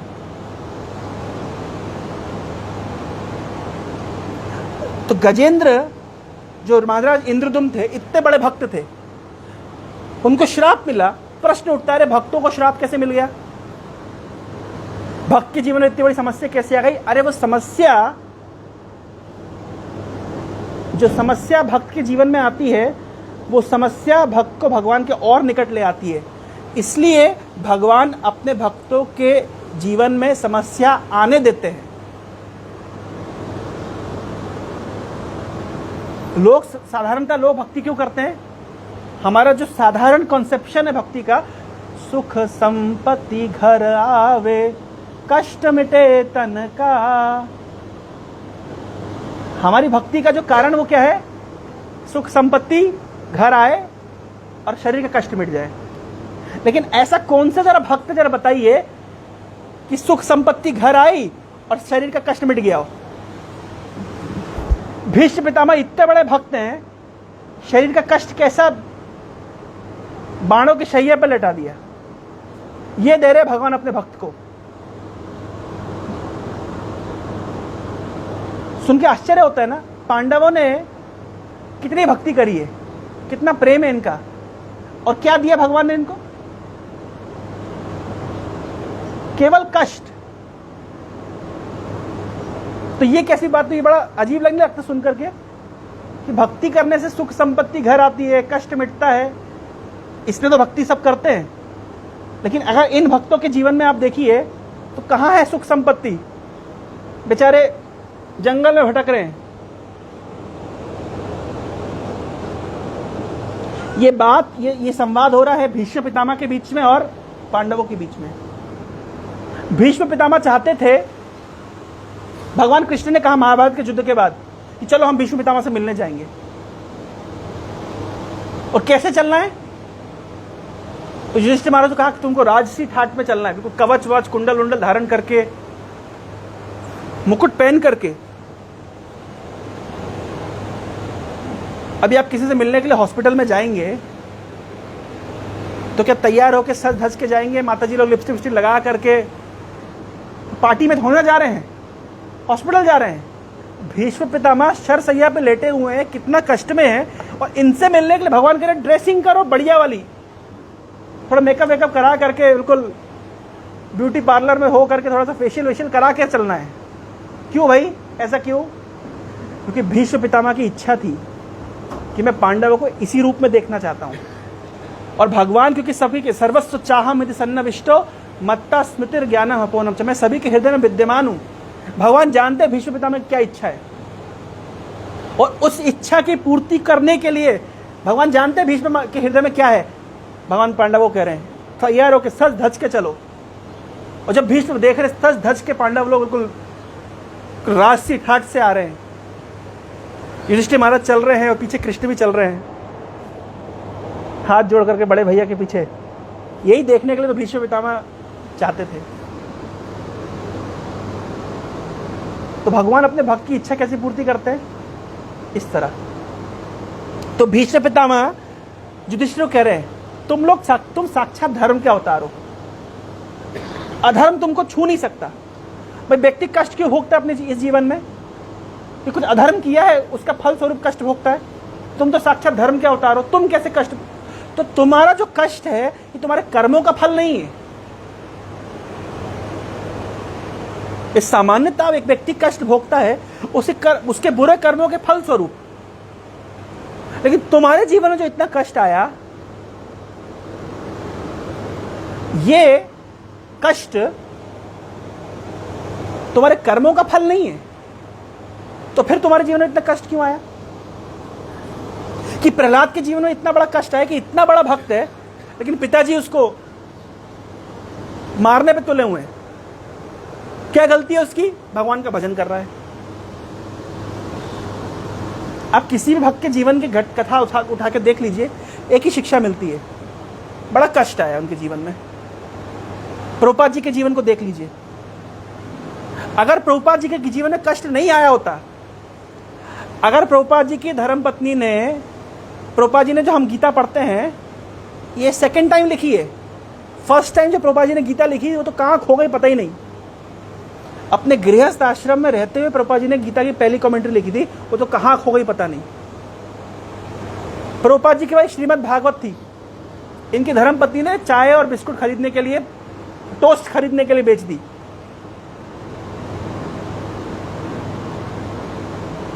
प्रभुपाद जी घर के बाहर बैठ के साधु संग करेंगे, इनकी धर्मपत्नी अंदर बैठ के चाय पिएंगी, और कभी कोई सपोर्ट नहीं। तो प्रभुपाद जी फैक्ट्री चलाए तो फैक्ट्री फेल मार जाए, जो प्रयास करो प्रयास विफल हो जाए। मैं सुना था एक बार कि प्रभुपाद जी गवर्नमेंट से कुछ डॉक्यूमेंट साइन वाइन करा करके अपनी नई फैक्ट्री लगाने के लिए तैयार करके लाए। बहुत सारे नियम कायदे, जब तैयार हो गया फैक्ट्री लगाने के लिए पेपर जब लेकर के आए तो पेपर टेबल पे रखा था, लालटेन रखी थी, लालटेन गिर गई, पेपर में आग लग गई, वो प्रयास भी विफल हो गया। और प्रभुपाद जी खुद की फैक्ट्री में एक बार जो आग लगी वो अलग, और चोरी हो गई, सामान लेकर के चले गए। अगर प्रभुपाद जी का जीवन बिल्कुल बढ़िया चल रहा होता तो आज हम यहां बैठ करके हरे कृष्ण नहीं कर रहे होते। तो उनके जीवन में आने वाला कष्ट वास्तव में भविष्य में इतना बड़ा आंदोलन का रूप ले लेगा, ये भगवान जानते, हम नहीं जानते। तो भगवान के भक्तों के जीवन में जो भी तथाकथित कष्ट आता है, इसका बहुत बड़ा प्लान लेकर के चलते हैं भगवान। तो भीष्म पितामह कह रहे हैं कि तुम साक्षात धर्म के अवतार हो, तुम्हारे जीवन में जो कष्ट आया, ये कष्ट तुम्हारे कर्मों का फल नहीं है। तो ये क्या है? तो उंगली दिखा करके बोले ये इसकी इच्छा है। कृष्ण वहीं खड़े हुए थे, बोले ये तो काल की इच्छा है। और काल कौन है? तो उंगली दिखा करके से कह रहे ये इसकी इच्छा है। भीष्म पितामह अपनी उंगली उठा के देख रहे हैं, जो खड़ा है तुम्हारे साथ में, जिसको तुमने चचेरा भाई, ममेरा भाई, फूफा, चाऊ, ताऊ, चाऊ, थोड़ा संबंधी बना समझा है। तुम सोचे मेरा भाई है, मेरा भतीजा है, मेरा भांजा है, तुमने जो भी संबंध से जोड़े हैं, बस सारी इसकी इच्छा है। काल क्या है? ये जो इच्छा करता है बस वही काल है। तो प्रश्न उठता है कि ये क्यों इच्छा कर रहा है भाई, तुमको इतना कष्ट मिले? इसकी इच्छा ऐसी क्यों है? ये लिखा नहीं गया वहां पे, उसके तात्पर्य में आचार्य लोग लिखते हैं कि क्या कारण है भगवान अपने भक्त को कष्ट देते हैं। एक ही कारण है, मद भक्ति विवर्धनार्थम, प्रेमा भक्ति विवर्धनार्थम। भगवान अपने भक्त को केवल एक ही कारण से कष्ट देते हैं, उसकी प्रेम भक्ति बढ़ाने के लिए, बस, और कोई कारण नहीं है। जब माँ अपने बच्चे से, पिताजी अपने बच्चे से गोद में ऊपर उछालते हैं तो डरता है, लेकिन बाद में उसको जब पकड़ लेते हैं तो उसका भरोसा और बढ़ जाता है कि मेरे पिताजी मुझे पकड़ लेते हैं। भगवान अपने भक्त को जो भी कष्ट में डालते हैं एक ही कारण है, उसकी भक्ति, उसका प्रेम बढ़ाने के लिए। इंद्रदुम्न के शरीर में जितना प्रेम नहीं हो, गजेंद्र के शरीर में इस समस्या में फंसने का ज्यादा प्रेम बढ़ गया। भरत महाराज पूरे भारतवर्ष के राजा थे, सब कुछ छोड़ के जंगल में गए। क्या सोच करके गए कि सारी प्रजा की रक्षा करने वाला वो है, सारी प्रजा की रक्षा वो करेगा, हिरण की रक्षा तुमको करनी है। पूरे संसार की रक्षा वो करेगा, एक हिरण की रक्षा मुझे करनी। क्या कहां फंस गए जाकर के? क्यों फंस गए? अगेन भगवान का प्लान है। नेक्स्ट योनि मिली हिरण की, तो हिरण के शरीर में रहते हुए बड़ा कॉशियस रहते थे। सूखी घास खाएंगे, तो हरी घास खाऊंगा तो अटैच हो जाऊंगा। जहां साधु संतों की कथा चलती थी वहां जाके आस पास से बैठ जाते थे, हिरण के शरीर में रहते हुए। और बाद में भरत का शरीर, जड़ भरत का शरीर प्राप्त हुआ। लिखा गया है कि तथा नते माधव त्वावका कचित भर्षंति मार्गा त्वयि बद्ध सहृदा। भगवान आपके भक्त कभी मार्ग से भ्रमित नहीं होते। क्यों? प्रश्न उठाया गया है कि बड़े बड़े ऋषि मुनियों का, जोगियों का पतन हुआ है। विश्वामित्र मुनि का पतन हुआ है, शौबरी मुनि का पतन, कितने कितने बड़े बड़े ऋषि मुनियों का पतन हुआ है। उनके पतन की चर्चा तो खूब करी जाती है शास्त्रों में, लेकिन भक्त भी तो कितने जिनका पतन हुआ है, उनकी चर्चा क्यों नहीं करते? कभी ये नहीं बोलते भरत महाराज का पतन हो गया, ये बोलते ना कि 2 जोनी के बाद भगवान के पास गए। लेकिन जब भी विश्वामित्र की बात आती है, मेनका ने चूड़ी खनकाई, पायल खनकाई, तो इनका पतन हो गया। कितने जगह उदाहरण दिया था, कहां कहां सभाओं में, जहां सभा बैठेगी वहां पे इनकी टांग खींची जाएगी। तो भक्तों का क्या पतन नहीं होता? तो विश्वनाथ चक्रवर्ती ठाकुर उत्तर देते हैं, नहीं होता भक्तों का पतन।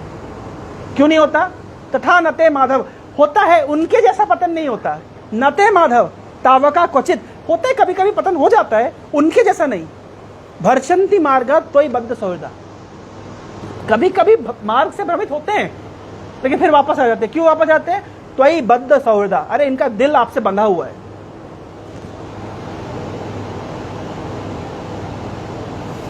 तथा नते माधव तावका क्वचित भर्षंति मार्गा त्वयि बद्ध सहृदा त्वया विगुप्ता विचरन्ति निर्भया, अरे आपकी दोनों भुजाओं के द्वारा जो रक्षित है वो निर्भय होकर के घूमता है।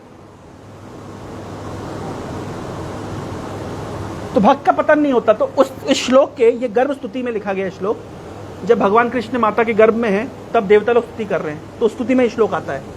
इसके तात्पर्य बताया गया है कि भगवान अगर अपने भक्तों को कभी कभी इस तरह सिचुएशन में डाल भी देते हैं, जैसा प्रतीत होता है कि उसका पतन हो गया, तो पतन नहीं है। क्यों? उसकी भक्ति 100 गुना बढ़ करके उसको मिलती है। उसकी आसक्ति जो होती है भगवान से 100 गुना अधिक बढ़ जाती है।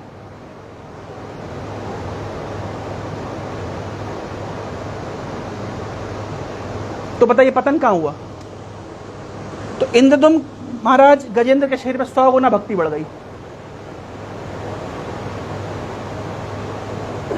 परीक्षित महाराज, इनके जीवन में जो समस्या आई, इस समस्या उनके कर्म का फल नहीं है, ये भगवान की इच्छा है, क्योंकि श्रीमद् भागवत का प्रकट होना है। तुरंत सब कुछ छोड़ करके जंगल में चले गए, गंगा नदी के तट पे, यमुना नदी के तट पे चले गए, गंगा के तट पे खोजने के लिए। क्या करना है अब? 7 दिन बचे मेरे पास, 7 दिन में मेरी मृत्यु होने वाली, मुझे क्या करना है? अच्छा, परीक्षित महाराज की 7 दिन में मृत्यु होगी, हमारी कब होने वाली है? पता है किसी को? हमारी भी 7 दिन में मृत्यु होगी। या तो मंडे को होगी, या तो ट्यूसडे को होगी, या तो वेडनेसडे को होगी, या तो थर्सडे को होगी, या तो फ्राइडे को होगी, या सैटरडे को होगी, या संडे को होगी। होगी कि नहीं होगी? तो 7 दिन में मृत्यु होगी ना। क्या 8वां दिन निकलेगा हमारे लिए? 7 दिन में, तो सबकी मृत्यु 7 दिन में ही होनी। तो 7 दिन में जिसकी मृत्यु होने वाली है, उसे क्या करना चाहिए? उसका क्या कर्तव्य है ये प्रश्न का उत्तर है श्रीमद् भागवत। 7 दिन में जिसकी मृत्यु होने वाली है उसको क्या करना चाहिए, यही प्रश्न का उत्तर है श्रीमद् भागवत।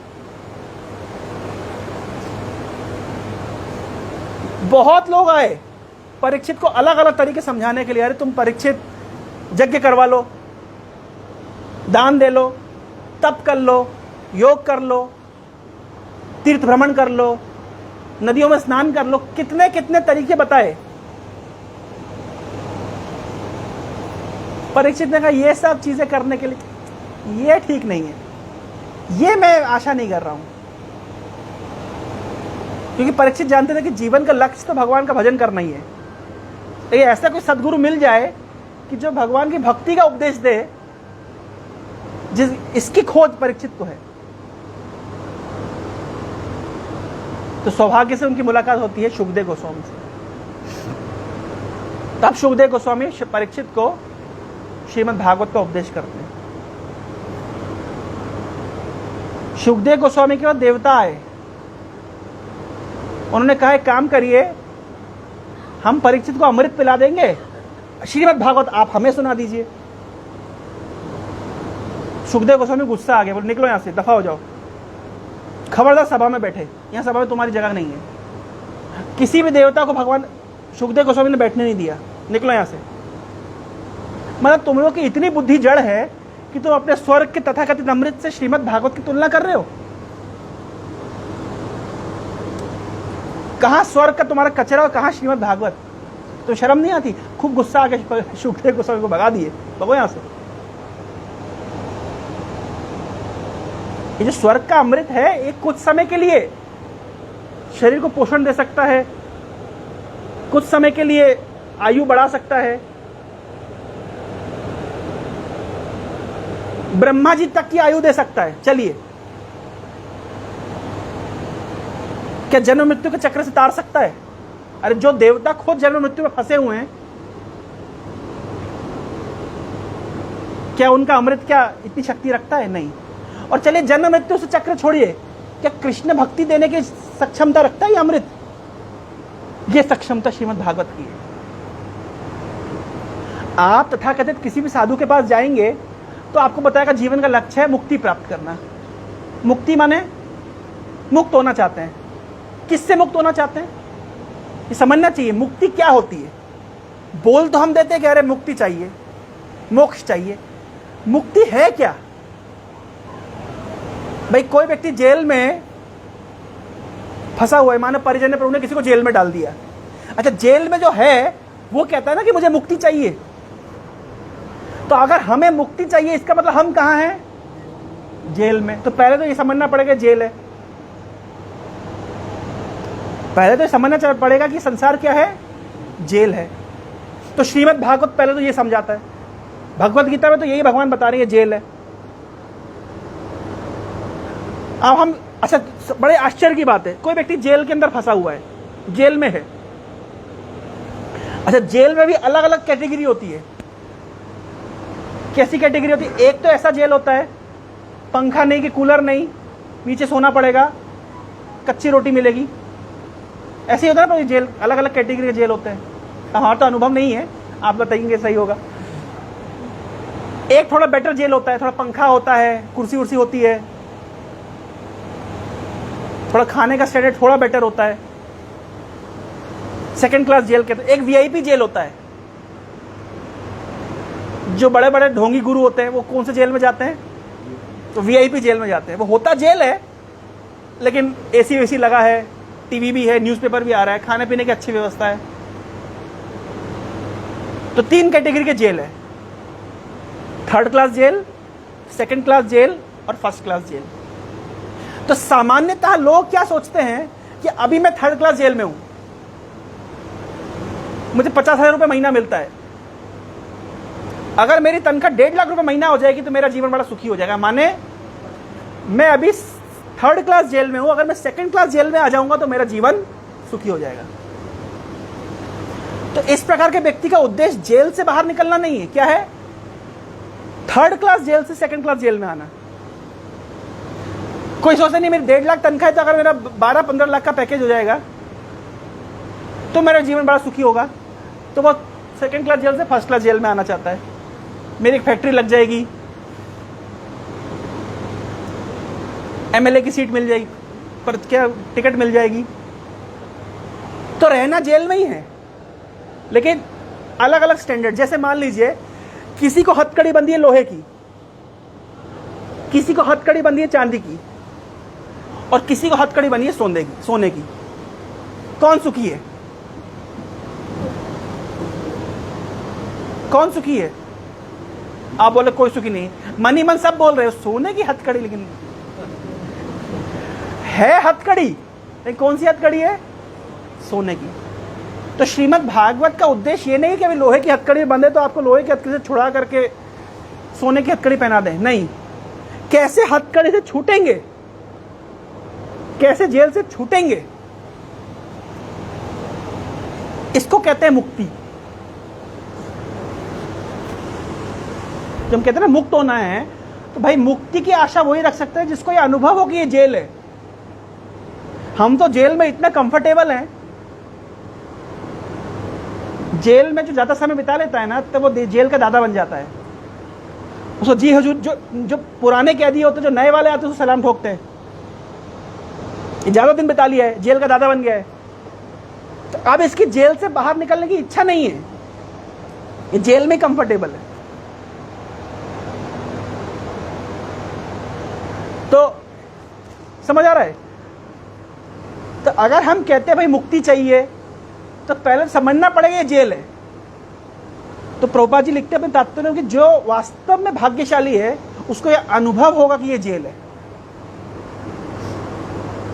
जो वास्तव में भाग्यशाली है उसको अनुभव होगा। कभी कभी लगता है कि हम भक्ति कर रहे हैं फिर भी हमारे जीवन में कष्ट क्यों आ रहा है? इसलिए आ रहा है,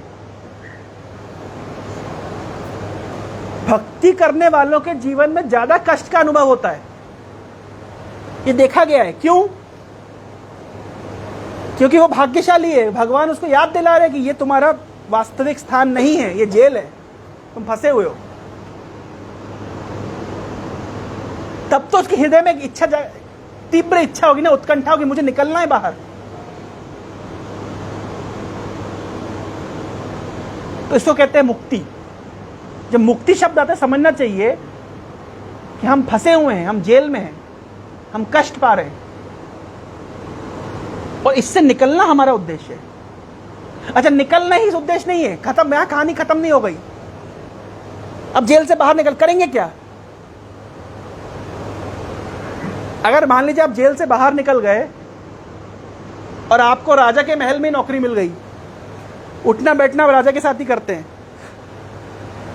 डायरेक्ट रिपोर्टिंग आपको राजा को करते हैं आप, वो जीवन कैसा होगा?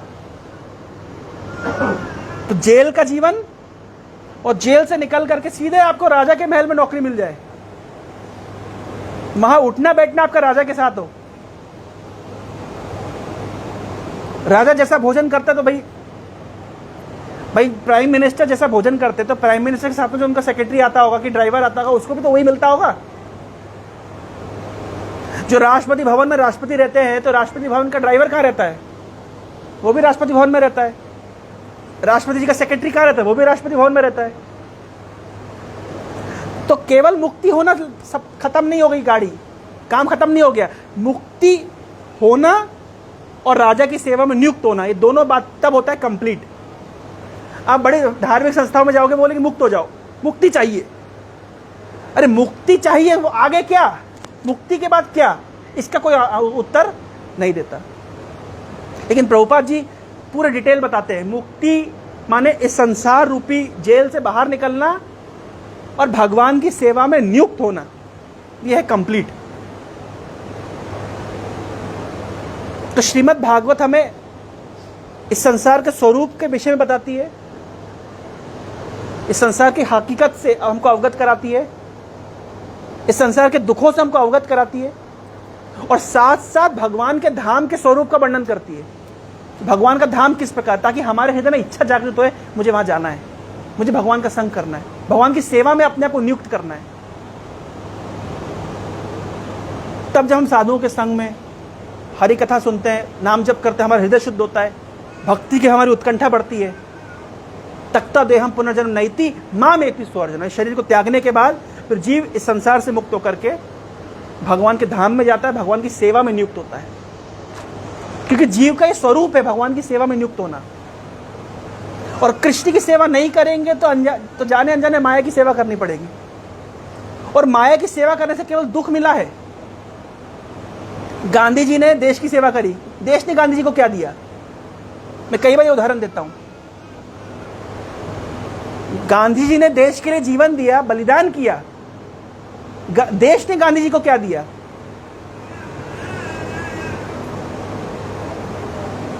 क्या दिया? 1 अक्टूबर को, 2 नहीं, 1 अक्टूबर को जो स्वीपर होता है वो झाड़ू उठाता है, पाइप उठाता है, गांधी जी को पाइप से धोता है और खूब झाड़ू से धुलाई करता है। 2 अक्टूबर को जितने उस जिले के चोर, डकैत, करप्ट पॉलिटिशियन, गुंडे, माफिया सारे इकट्ठे होते हैं, मगरमच्छ के आंसू बहाते हैं और गांधी जी को माला पहनाते हैं। वो माला सड़ती रहती है कब तक? 29 जनवरी तक। फिर 29 जनवरी को आता है स्वीपर, पाइप से धुलाई करता है, झाड़ू से सफाई करता है। फिर 30 तारीख को जितने जिले के चोर, डकैत, माफिया से इकट्ठे होते हैं, मगरमच्छ के आंसू बहाते हैं, गांधी जी को माला पहनाते हैं। वो माला सड़ती रहती है कब तक? 1 अक्टूबर तक। उस दौरान कौवे आएंगे, अभिषेक करेंगे गांधी जी का, किसी को कोई फर्क नहीं पड़ता। ये उस व्यक्ति की हकीकत है जिस व्यक्ति ने अपना जीवन बलिदान किया देश के लिए, देश ने उसको ये दिया।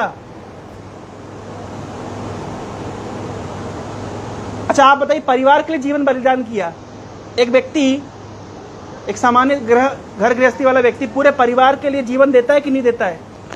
जीवन भर घिसता है। उसके अपने सपने तब तक रहते जब तक उसकी शादी नहीं हो जाती।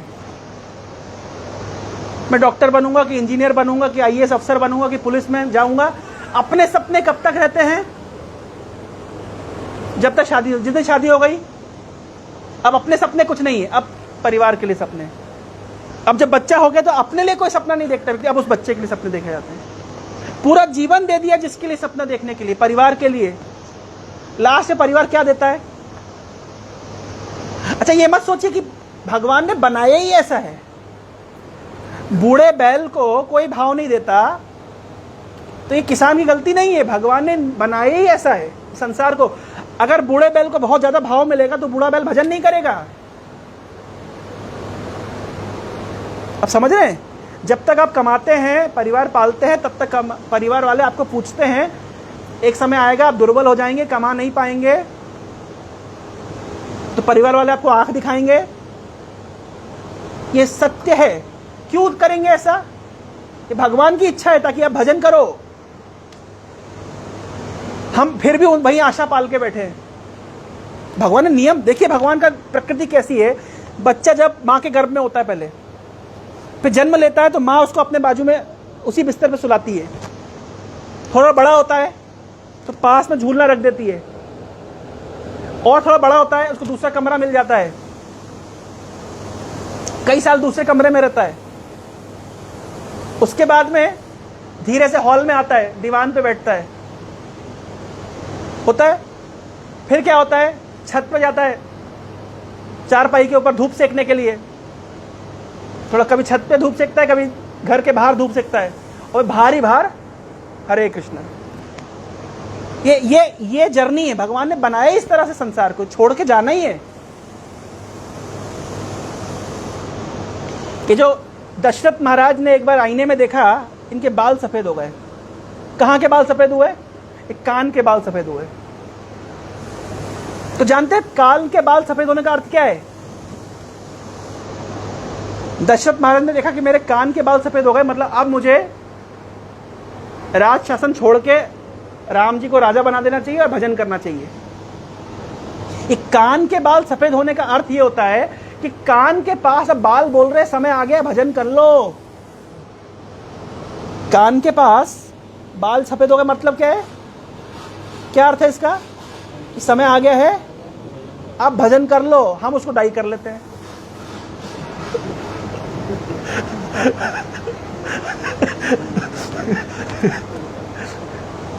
देखिए, भगवान ने जिस तरह से संसार को बनाया है, संसार में जान करके दुख डाला है ताकि हम इसमें अटैच नहीं हुए। फिर भी हम आशा पाश तैर्बद्ध काम क्रोध परायण, हम आशा के पास से बंधे रहते हैं। भगवान ने इस जगत को बनाया इस तरह से है कि आप कुछ भी पकड़ के रखिए, एक दिन छोड़ना ही पड़ेगा। तो ये जो हम शास्त्र पढ़ रहे हैं, साधु संग कर रहे हैं, ये जीवन की हकीकत को जानने के लिए, जीवन के उद्देश्य को समझने के लिए, यही हमारा उद्देश्य है। तो कुल मिलाकर के मनुष्य जीवन मिला है भगवान का भजन करने के लिए। परीक्षित महाराज का यही कंक्लूजन है कि 7 दिन में मृत्यु होने वाली है, ये शरीर मिला ही है भगवान का भजन करने के लिए, भजन कर लो। बाकी सब काम अपने आप चलते रहेंगे, कोई काम किसी का रुका नहीं है। प्रभुपाद जी कहते हैं कि आप खुद देखिए, किसी के होने ना होने से कोई काम रुकता है क्या? किसी के होने नहीं होने से कोई काम नहीं रुकता है। तो हमारा काम सब चलता रहेगा, हमारी रिस्पॉन्सिबिलिटीज सब चलती रहेगी, भगवान का भजन भी चलता रहेगा। लेकिन इतना हमको उलझ नहीं जाना है बाकी चीजों में कि भगवान के भजन करने का हमें समय ना मिले। इसी को कहते हैं योग कर्मसु कौशलम। कर्म को इस तरह किया जाए कि वो योग बन जाए, हर कर्म भगवान से जुड़ने के लिए एक माध्यम बन जाए। और इसके लिए हमको सत्संग करना होता है, भगवान के भक्तों की कथा सुननी, भगवान के भक्तों से कथा सुननी होती है, कैसे हम अपने कर्म को इस तरह से मोल्ड करें कि वो भक्ति हो जाए। तो प्रभुपाद जी कृपा से हमको अंतर्राष्ट्रीय कृष्ण भावनामृत संघ इस्कॉन का संघ मिल रहा है, भक्तों का संघ मिल रहा है। तो अब हमारी जिम्मेदारी है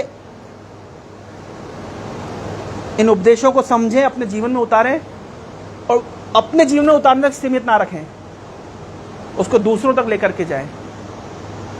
भगवान गीता में कह रहे हैं कि जो मेरी वाणी का प्रचार करता है, जो इस सत्य को दूसरों तक लेकर के जाता है, मुझे बहुत प्रिय है। तो इस तरीके से अगर आप किसी को एक भगवत भक्ति का ज्ञान देते हैं, आप किसी को आज पैसा देंगे, मान लीजिए कोई व्यक्ति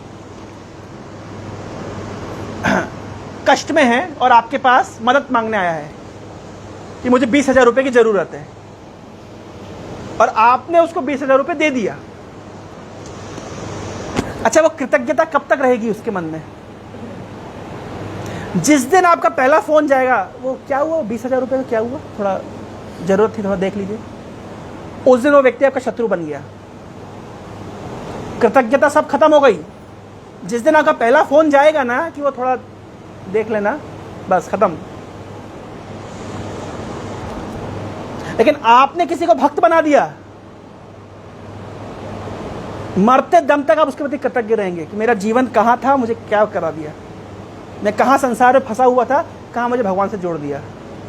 मान लीजिए प्रभु जी आपको जिन्होंने प्रचार किया, आपका उनके प्रति जीवन भर कृतज्ञता रहेगी। तो आप किसी को धन देकर सहायता करिए, किसी को पावर पोजीशन देकर के सहायता करिए, वो व्यक्ति उतना कृतज्ञ नहीं रहता। मोदी जी को आडवाणी जी लेकर के आए,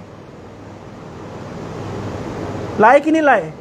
और आडवाणी जी को बाहर का मार्ग किसने दिखाया? मोदी जी ने दिखा दिया। यह है संसार में, ऐसे ही होता है ना। जो सत्य है वो सत्य है।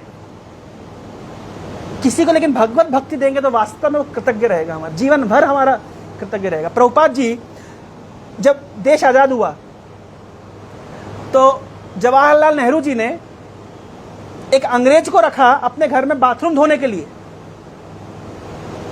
कि जिन अंग्रेजों ने हम भारतीयों से जीवन भर टॉयलेट साफ करवाए हैं, मैं कम से कम एक अंग्रेज को रखूंगा, ज्यादा तनख्वाह दे करके वो हमारे घर का बाथरूम सफाई करेगा, ताकि सबको पता चले कि मैं नेहरू हूं और मेरे घर, और हम भारतीय हैं और हमारे घर का टॉयलेट एक अंग्रेज साफ कर रहा है, लेकिन तनख्वाह दे करके।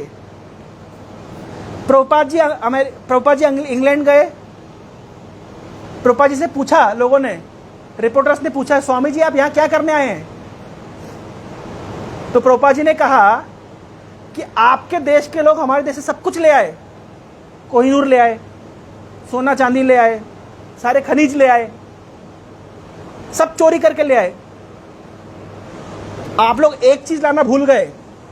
बोले क्या? बोले भगवत गीता मैं होम डिलीवरी करने आया हूं। प्रभुपाद जी ने यूरोप में, इंग्लैंड में प्रचार किया। लाखों लाखों अंग्रेज प्रभुपाद जी के शिष्य बने, हजारों की तादाद में प्रभुपाद जी को समर्पण किए, प्रभुपाद जी के लिए अपना जीवन देने को तैयार हो गए। जब प्रभुपाद जी का अंतिम समय था तो प्रभुपाद जी की लेटरिन कौन सफाई करेगा, उसके लिए कितने कितने भक्त लाइन लगाते थे, हमें आज सेवा का अवसर दो। तो एक नेहरू जी ने जो एक तनख्वाह देकर के बाथरूम सफाई करने के लिए अंग्रेज रखा, प्रभुपाद जी कोई तनख्वाह भी नहीं देते। क्या तनख्वाह देते हैं? लेकिन हजारों लोग प्रभुपाद जी के जीवन समर्पित करने को तैयार हो गए। ये अंतर है। भगवान की भक्ति हम किसी को प्रदान करते हो, व्यक्ति कैसे बिक जाता है।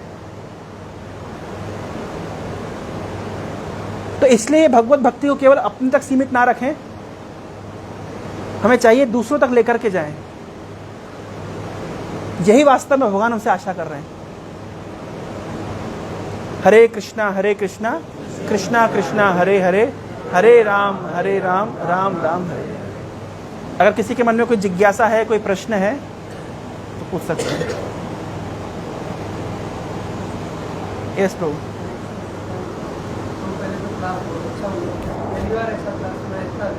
हरे कृष्ण। कर्मयोग बोलते हैं तो लोग उसका मतलब निकालते हैं कर्म से जुड़ना। तो उसको कैसे समझाएंगे? कर्म से नहीं जुड़ना है, मतलब कर्मों के द्वारा भगवान से जुड़ना है, उसको कैसे समझाएंगे? तो लोगों के मन में एक सरल धारणा है कि गीता में क्या लिखा है? कर्म करो, बस कर्म करो। अच्छा, कर्म तो सब गधा भी करता है, और गधा जितना कर्म करता है उतना तो मनुष्य नहीं करता। तो क्या गधा बहुत बड़ा जोगी हो गया क्या? नहीं ना। कर्म योग का अर्थ होता है कि कर्मों को इस तरह किया जाए कि हम भगवान से युक्त होए। बहुत सरल आधार। जो जीवात्मा है, आत्मा जो है वो एक्टिव है, यस और नो? कभी भी इनएक्टिव नहीं रहती। तो एक्टिव मतलब एक्टिविटी करेगी, कुछ करेगी। तो किस तरीके से कर्म करे कि वो बंधन में ना फंसे, इसको कर्म योग कहते हैं। बस इसलिए दूसरे अध्याय में भगवान ने भगवत गीता में आत्मा के विषय में बताया है, आत्मा की एक्टिव है ये विषय में बताया है, और उसके तुरंत बाद दूसरे अध्याय में ही भगवान ने कर्मयोग को इंट्रोड्यूस किया है कि इस तरह कर्म किया जाए कि व्यक्ति कर्म के बंधन में ना फंसे। अगर कोई व्यक्ति पुण्य कर्म करता है तो वो भी बंधन है, और पाप कर्म करता है वो भी बंधन है। तो कर्म तो करना पड़ेगा, क्योंकि जीवात्मा एक्टिव है, शरीर में रहेगी मतलब कर्म करेगी। और इसलिए जो मुक्ति कहते हैं ना, मुक्ति हो जाना, तो मुक्ति के बाद भी जीवात्मा एक्टिव रहती है, भगवान की सेवा में एक्टिव रहती है। तो आत्मा तो एक्टिव रहेगी रहेगी, तो लेकिन एक्टिव आत्मा कर्म करेगी। कर्म कैसे करे कि उसका बंधन ना हो, उसको कहते हैं कर्मयोग। योगा कर्मसु कौशल, ये दूसरे अध्याय में आता है कि कर्म को इस तरह किया जाए। कर्म का कौशल यही है कि उसको योग की चेतना में किया जाए, इसको कहते हैं कर्मयोग। तो भगवत गीता में चाहे कर्मयोग हो, चाहे ध्यान योग हो, चाहे ज्ञान हो, वो अल्टीमेटली भक्ति की ओर लेकर के जा रहा है, भगवान को अर्पित किया। दो तरह से कर्मयोग किया जाता है। पहला निष्काम कर्म, मतलब कर्मों से हम अटैच ना हो, कर्म करें लेकिन फलों से आसक्त ना हो। ये लोअर श्रेणी का कर्मयोग है। उच्चतम श्रेणी का कर्मयोग क्या है? कर्म करे और फलों को भगवान को अर्पित कर दे। दो श्रेणी हो गई। क्या? मैं कर्म करूंगा लेकिन फल मेरा नहीं है, मैं मन में मानता हूं, मैं फलों से डिटैच्ड हूं। डिटैच होना सफिशिएंट नहीं है। नेक्स्ट लेवल क्या है? नेक्स्ट लेवल क्या है? उस फलों को भगवान को अर्पित करना। यह हायर स्टैंडर्ड ऑफ कर्मयोग है। उसका भी हायर स्टैंडर्ड क्या है? उस उसका भी हस्बैंड क्या है? भगवान के लिए कर्म करना, वो हो गया भक्ति। जो डिग्री अलग अलग है, ठीक है। और जो लीलाएं होती भगवान की, जैसे अभी आपने बताया श्रीमद् भगवत का उद्गम हुआ है आज से, तो अनंत ग्रह ऐसे, तो सभी ग्रहों पर भगवान की लीलाएं होती हैं। तो क्या हर ग्रह की भगवत गीता रामायण ऐसे होती है? नहीं, ग्रह पे नहीं, एक एक ब्रह्मांड में भगवान की लीला चलती है। ब्रह्मांड टू ब्रह्मांड भगवान घूमते रहते हैं। जैसे प्रश्न समझ आया आपको? क्या अलग अलग ब्रह्मांडों में भगवान की लीला कैसे चलती है? जैसे मान लीजिए अभी हमारे यहाँ सूर्यास्त होने वाला है, अमेरिका में अभी सूर्य उदय होने वाला है, तो अभी हमारे यहाँ से 60% सूर्य जा चुका है, लेकिन वहां पे 40% सूर्य पहुंच चुका है। समझ आ रहा है आपको? तो उसी तरीके से भगवान की जो लीला चलती है इस संसार में 60% अगर लीला हो रही हो गई तो 40% वहां शुरू हो गई। जैसे सूर्य की गति होती है वैसी लीला चलती है।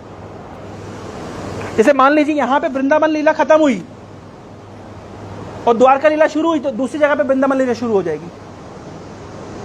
जब तक यहां पे वृंदावन लीला खत्म हुई, द्वारका लीला खत्म हुई, वहां पे दूसरी जगह पे शुरू हो जाएगी, तीसरी जगह पे वृंदावन लीला शुरू हो जाएगी, चलती रहेगी। कहते हैं नित्य लीला चलती रहती है हर ब्रह्मांड में। तो जैसे सूर्य सर्वत्र विद्यमान है और केवल हर समय हर जगह पर है, अलग अलग समय पे अलग अलग रूपों में प्रकट है, उस प्रकार से भगवान की लीला भी अलग अलग ब्रह्मांडों में अलग अलग समय पे अलग अलग जगह पे चल रही है, नित्य चल रही है। इसको कहते हैं नित्य लीला। तो उसके अनुसार नित्य भागवत का प्रकटी भी हो रहा है, रामायण का प्रकटी भी हो रहा है, चल रहा है। क्यों चल रहा है?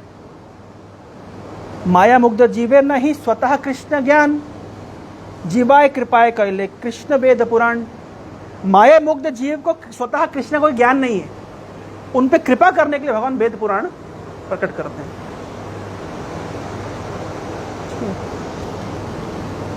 प्रभु जी, ये सुनो, ये प्रभु जी एक इंसान ऐसा होता है जिससे हम अपने जीवन में पूरे पाप कर्म करे होते हैं और उसके अंत समय में भगवान उसको लेने भी आ जाते हैं, उसको जब वो एक सेकंड के लिए भी आते हैं तो। और एक इंसान ऐसा भी होता है जिसने अच्छे कर्म किए तब भी उसको भगवान प्राप्त नहीं होते। हाँ। क्या है? पर उसका प्रश्न है कि किसी व्यक्ति ने जीवन भर पाप कर्म किया लेकिन ऐसा होता है कि उसको भगवान की प्राप्ति हो जाती है, ये कैसे हुआ? इसके 2-3 कारण हैं, 2-3 तरीके से हम समझ सकते हैं। पहला तो ये समझिए कि भगवान की भक्ति की कितनी शक्ति है। मान लीजिए ये जो कमरा है ये 4 दिन से बंद है, 4 दिन से इसमें अंधेरा है, और एक कमरा जिसमें 4 साल से अंधेरा है। आप बल्ब जलाएंगे तो कौन सा पहले प्रज्वलित होगा?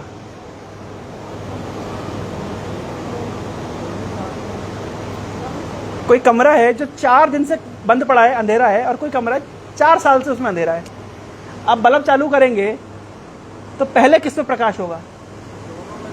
दोनों में समान होगा। तो कोई 4 दिन भक्ति करे, 400 दिन भक्ति करे, कि अंत काल में भगवान को पुकार लगाए। भगवान की भक्ति कितनी शक्ति है? अंत काले मामेव स्मरण मुक्ता कलेवरम, ये भक्ति की शक्ति है। भाई कोई व्यक्ति, ऐसा कहा गया है, म्रियमाणो हरेर्नाम गृणन पुत्रोपचारितम अजामिलोपि अगद्धामा किम उता श्रद्धया गृणन। म्रियमाणो हरेर्नाम गृणन पुत्रोपचारितम, मरते समय अजामिल ने भगवान को नहीं बुलाया, किसको बुलाया? अपने लड़के को बुलाया। म्रियमाणो हरेर्नाम गृणन पुत्रोपचारितम, पुत्र को बुलाने के लिए हरि का नाम लिया, हरि को बुलाने के लिए नहीं। तो अजामिलो अपि अगाध धामा, वो भगवान के धाम में आ गया। कि मुता श्रद्धा गण, फिर उसका कहना ही क्या जो जीवन भर श्रद्धा से करेगा। इसको कहते हैं किमुत न्याय। मतलब जिस व्यक्ति ने अंत काल में भगवान को नहीं बुलाया, भगवान के नाम से एक्चुअली अपने लड़के को बुलाया, पुत्रोपचारितम, उसकी गति ये हुई कि वो भगवान के धाम में चला गया। फिर जो श्रद्धा पूर्वक जीवन भर करेगा उसका क्या होगा?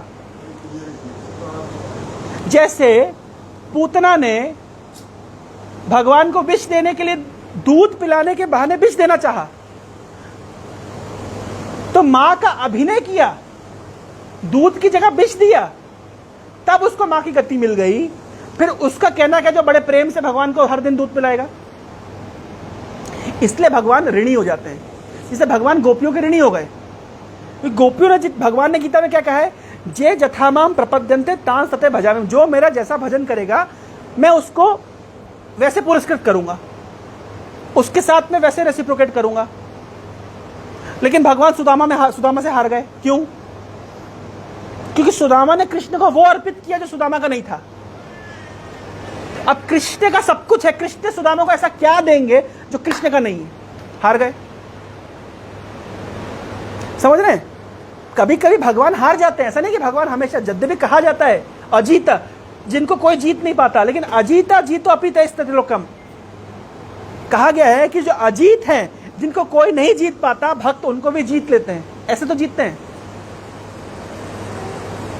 कि सुदामा से कृष्ण क्यों हार गए? क्योंकि सुदामा ने कृष्ण को वो अर्पित किया जो कृष्ण के पास नहीं, जो सुदामा के पास नहीं था। तो कृष्ण को भी ऐसा कुछ देना चाहिए सुदामा को जो कृष्ण के पास नहीं है। लेकिन कृष्ण के पास क्या नहीं है? हार गए।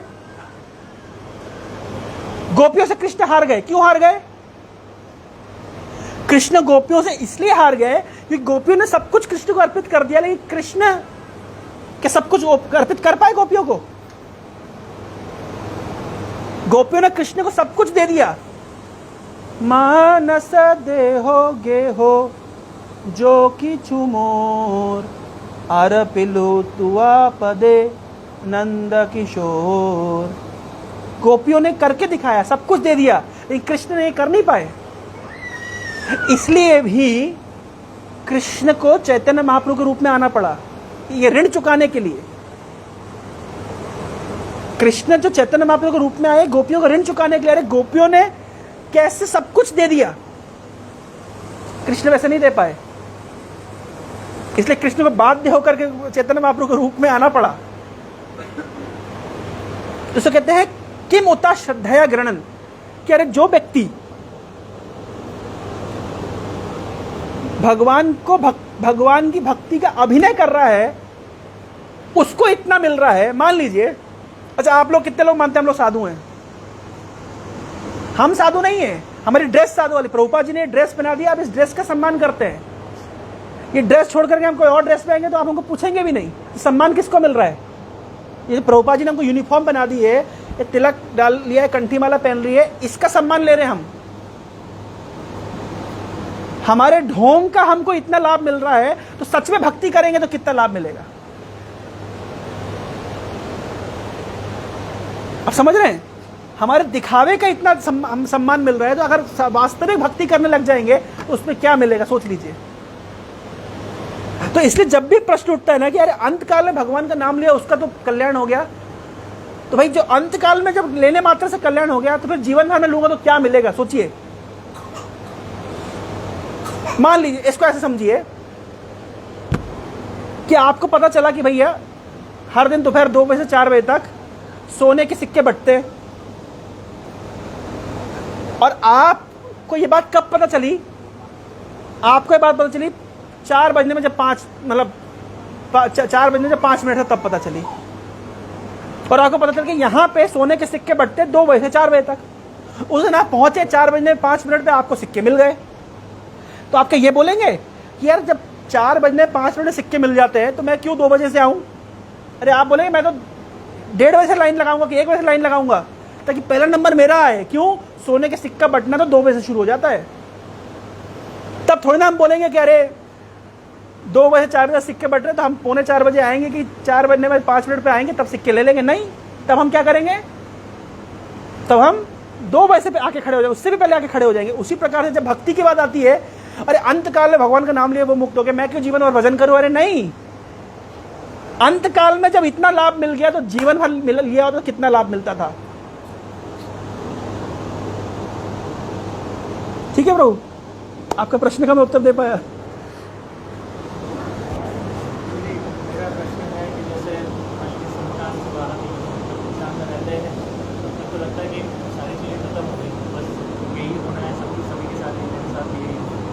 जैसे बाहर निकलते हैं फिर वापस से उसी चेतना में, भौतिक चेतना में वापस आ जाते हैं। लगता है कि नहीं, मृत्यु तो छू भी नहीं सकती, अभी कितना समय पड़ा हुआ है। तो चीज़ों में प्रोक्रेस्टिनेशन मतलब एक पहले हो जाता है कि ठीक है भक्ति अभी नहीं, थोड़ा सा और, थोड़ा सा बात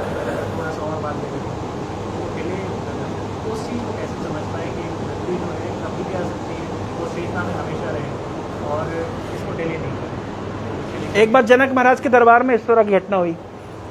सब लोग कहते हैं जनक महाराज बहुत बड़े साधु हैं, बहुत राजा होकर के राज ऋषि हैं। तो जनक महाराज के जो मंत्री थे, तो वो लोग उनके मन में डाउट आ गया। बोले क्या डाउट आ गया कि जनक महाराज ये राजा ऋषि कैसे है? ये तो ये भी हमारे से खाते हैं पीते हैं, राज्य करते हैं, सुख भोग कर रहे हैं, मजे में रह रहे हैं। तो जनक महाराज समझ गए कि इन लोगों के मन में डाउट आ गया है। तो जनक महाराज ने सबको बढ़िया दावत पे बुलवाया, बड़ी फीस दी। और जब दावत पे बुलवाया तो क्या किया, बहुत बड़ा डाइनिंग टेबल था, सब बैठे हुए हैं और कई सौ प्रकार के पकवान बने हैं। लेकिन क्या था कि सबकी कुर्सियों के ऊपर में तलवार टंगी हुई थी पतले धागे से। और उसका वो महाप्रसाद है गोविंद ने सबने किया, सब खाए भी, बढ़िया मजे से खाए भी, मतलब खा लिए। महाराज ने बाद में फीडबैक लिया, आपको कैसा लगा, आनंद आया, रसगुल्ला कैसा था, खीर कैसी थी, हलवा कैसा था, पनीर कैसा लगा आपको, छाछ कैसी लगी आपको? तो सबने क्या उत्तर दिया, महाराज अच्छा तो था, ठीक है, लेकिन हमारा ध्यान तो तलवार पे था, कब ये गिरेगी।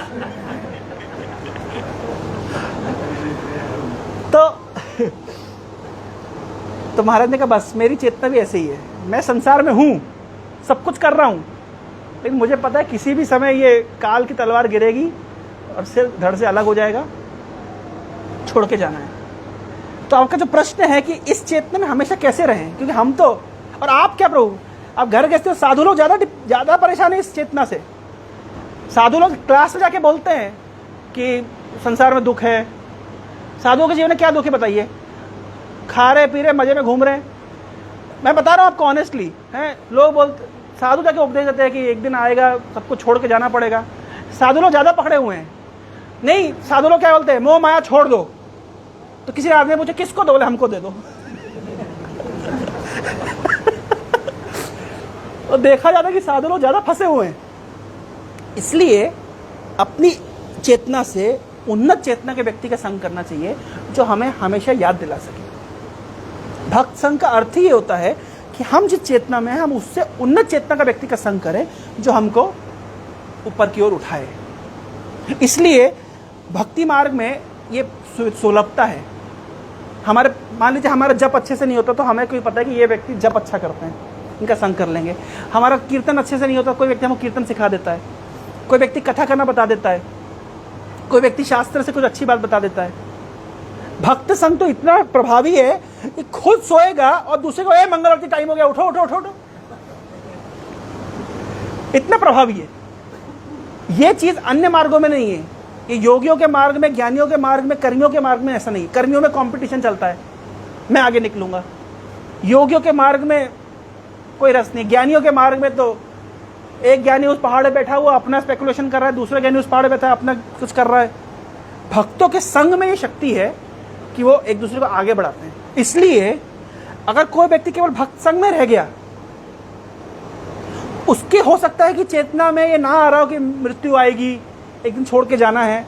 ये भक्त संग का प्रभाव इतना शक्तिशाली, उसको याद दिला देगा। वराह पुराण में लिखा है कि जब अवरोध होता है मृत्यु के समय में, कंठावरोध विदौ स्मरणम कुतस्ते, वातादि दोष के कारण, पित्त वात कफ के कारण अंत समय में कोई व्यक्ति बेहोश पड़ा हुआ है, कोई नाम स्मरण करने की क्षमता नहीं है, शरीर में इतना कष्ट है, कैसे स्मरण करेगा?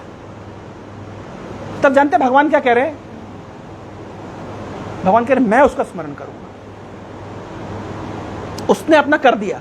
इसलिए कि ईशोपनिषद में क्या लिखा गया है लास्ट श्लोक में, कि भगवान मैंने आपके लिए जो कुछ किया है, अब आप उसको स्मरण करिए। आप स्मरण करिए, मैं नहीं कर पाऊंगा, मेरी क्या क्षमता है स्मरण करने की। तो इसलिए देखिए भक्ति की महानता यह है कि भगवान, आप भक्त को भूल जाएं, आप भक्ति को भूल जाएं, आप भगवान को भूल जाएं, भगवान आपको नहीं भूलते। इसलिए प्रभुपाद जी लिखते हैं, having once begun Lord forcibly drags one towards perfection. एक बार भक्ति शुरू कर दी, मतलब वो खींच करके आपको लेकर के आएंगे। इसलिए आप देखिए भक्ति मार्ग में कोई जाता नहीं है, वो लौट के आता ही है, कहां जाएगा? तो हो सकता है कि हम उतना कॉन्शियस ना हो, लेकिन भक्तों का संग हमको याद दिला देगा। अंतकाल में भगवान हमें स्मरण करा देते हैं। तो हमें अपनी तरफ से क्या करना है, अपने से उन्नत चेतना के भक्तों का संग करने का हमेशा प्रयास करना है।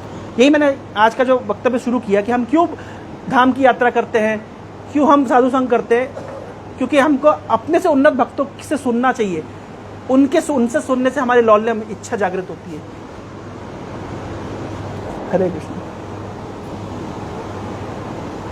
कुछ बोलो नाम के बारे में बताइए। तो इसके लिए फिर अलग एक सेशन हो जाएगा। आप लीजिएगा कभी गोलोक धाम के ऊपर। गोलोक धाम इतना आनंद है वहाँ पे कि कथा गानम नाट्यम गमन अपी वंशी प्रिय सखी, वहाँ कोई चलता नहीं है, वहाँ लोग नाचते हैं। आपको पता चल जाए कि आपकी 2 करोड़ रुपए की लॉटरी लग गई है, तो क्या घर में आपके चल के जाएंगे? आप कूदते हुए नाचते हुए जाएंगे? आप क्या सामान्य बात बोलेंगे? आप गीत गाएंगे। कथा गान्यम नाट्यम गमन अपी। गोलोक वृंदावन में इतना आनंद है कि वहां पे हर व्यक्ति नाच रहा है, गा रहा है। और ये आनंद कैसा है? आनंद नाम बुद्धि वर्धनम। आनंद के बुद्धि में वर्धन हो रहा है। एक तो आनंद का अपने आप में समुद्र है, और वो समुद्र में का वर्धन हो रहा है। गोलोक वृंदावन में भूतकाल नहीं है कि भविष्य नहीं है, नित्य वर्तमान है। जैसे इस जगत में वर्तमान नहीं है, आप प्रेजेंट का पी बोलने से पहले वो पास्ट बन जाता है। तो इस संसार में एक्चुअली 2 ही टेंस हैं, या तो पास्ट टेंस है तो फ्यूचर टेंस है। वर्तमान का अस्तित्व नहीं है, लेकिन आध्यात्मिक जगत में गोलोक वृंदावन केवल नित्य वर्तमान है। वहां नित्य आनंद है। यस्याम वैश्वर्यमाणानाम कृष्णम परम पुरुषे भक्तिर उत्पद्यते पुंसाम शोका मोहा भयापह। शोक नहीं है वहां पे, मोह नहीं है और भय नहीं है। कैसा जगत होता होगा वो?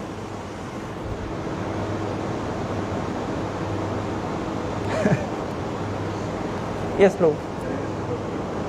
भागवतम का जो 9वां स्कंद है, यहाँ पर सूर्यवंश और चंद्रवंश के बारे में बताया है।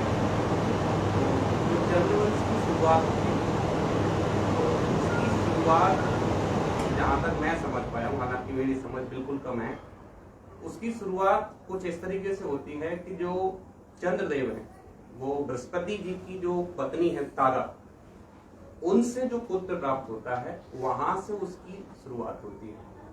तो ये मेरी बुद्धि से बाहर है, तो मैं इसको थोड़ा स्पष्टीकरण चाहता हूँ कि ये क्या है। शास्त्रों में इस तरह लिखा गया है कि प्रभावशाली व्यक्ति के दोष नहीं देखने चाहिए। जैसे उदाहरण के तौर पे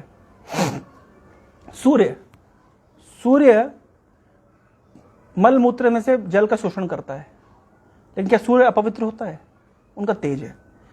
तो हम सामान्य दृष्टि से देख रहे हैं कि सोम ने अपनी गुरु पत्नी का संग किया, उससे संतान उत्पन्न करी, और हमारी मतलब बुद्धि वहीं पे जाके अटक जाती है। लेकिन एक बात समझना चाहिए कि ये बड़े व्यक्ति हैं, उनका दोष हमें देखना नहीं चाहिए, और उनमें दोष है। हमारा काम नहीं उनका दोष दर्शन करने का, पर उनके अंदर दोष है। देवी देवता भी काम उत्तेजना से, क्रोध से, ईर्ष्या से फंसे हुए हैं, क्योंकि है तो इस संसार में ही ना। इसलिए श्रीमद् भागवत के 11 स्कंद 11वें स्कंद में कंपैरिजन कर रहे हैं। जब भगवान कृष्ण की नगरी द्वारका में वसुदेव देवकी रहा करते थे, और नारद मुनि आए दिन द्वारका जाया करते थे, भगवान से मिलते थे, अलग अलग रानियों से मिलते थे। तो एक दिन इनका जाना हुआ वसुदेव जी के घर पे। तो नारद मुनि जब गए वसुदेव जी के घर में, तो वसुदेव जी ने स्वागत किया नारद मुनि, क्योंकि साधु घर पे आता है स्वागत किया जाता है। तो स्वागत किया, उनको आसन में बिठाया, चरण धोए और उनका गुण कीर्तन किया। तो गुण कीर्तन करते समय वसुदेव जी नारद मुनि का गुण कीर्तन कर रहे हैं, वहां पे बता रहे इस बात को कि देवी देवताओं से श्रेष्ठ हैं साधु। कई कई कारण दे रहे हैं, उसमें से एक कारण ये भी है कि जो साधु हैं, जो शुद्ध साधु है, वो काम क्रोध लोभ मोह मद मात्सर्य से परे है, पर देवी देवता तो इसमें फंसे हुए हैं। दूसरा, साधु क्यों श्रेष्ठ है देवताओं से? क्योंकि देवता तो फल देते हैं हमारे कर्मानुसार, जितना आपने चढ़ावा चढ़ाया उसके अनुसार ही आपको मिलेगा, लेकिन साधु करते अहेतु की कृपा।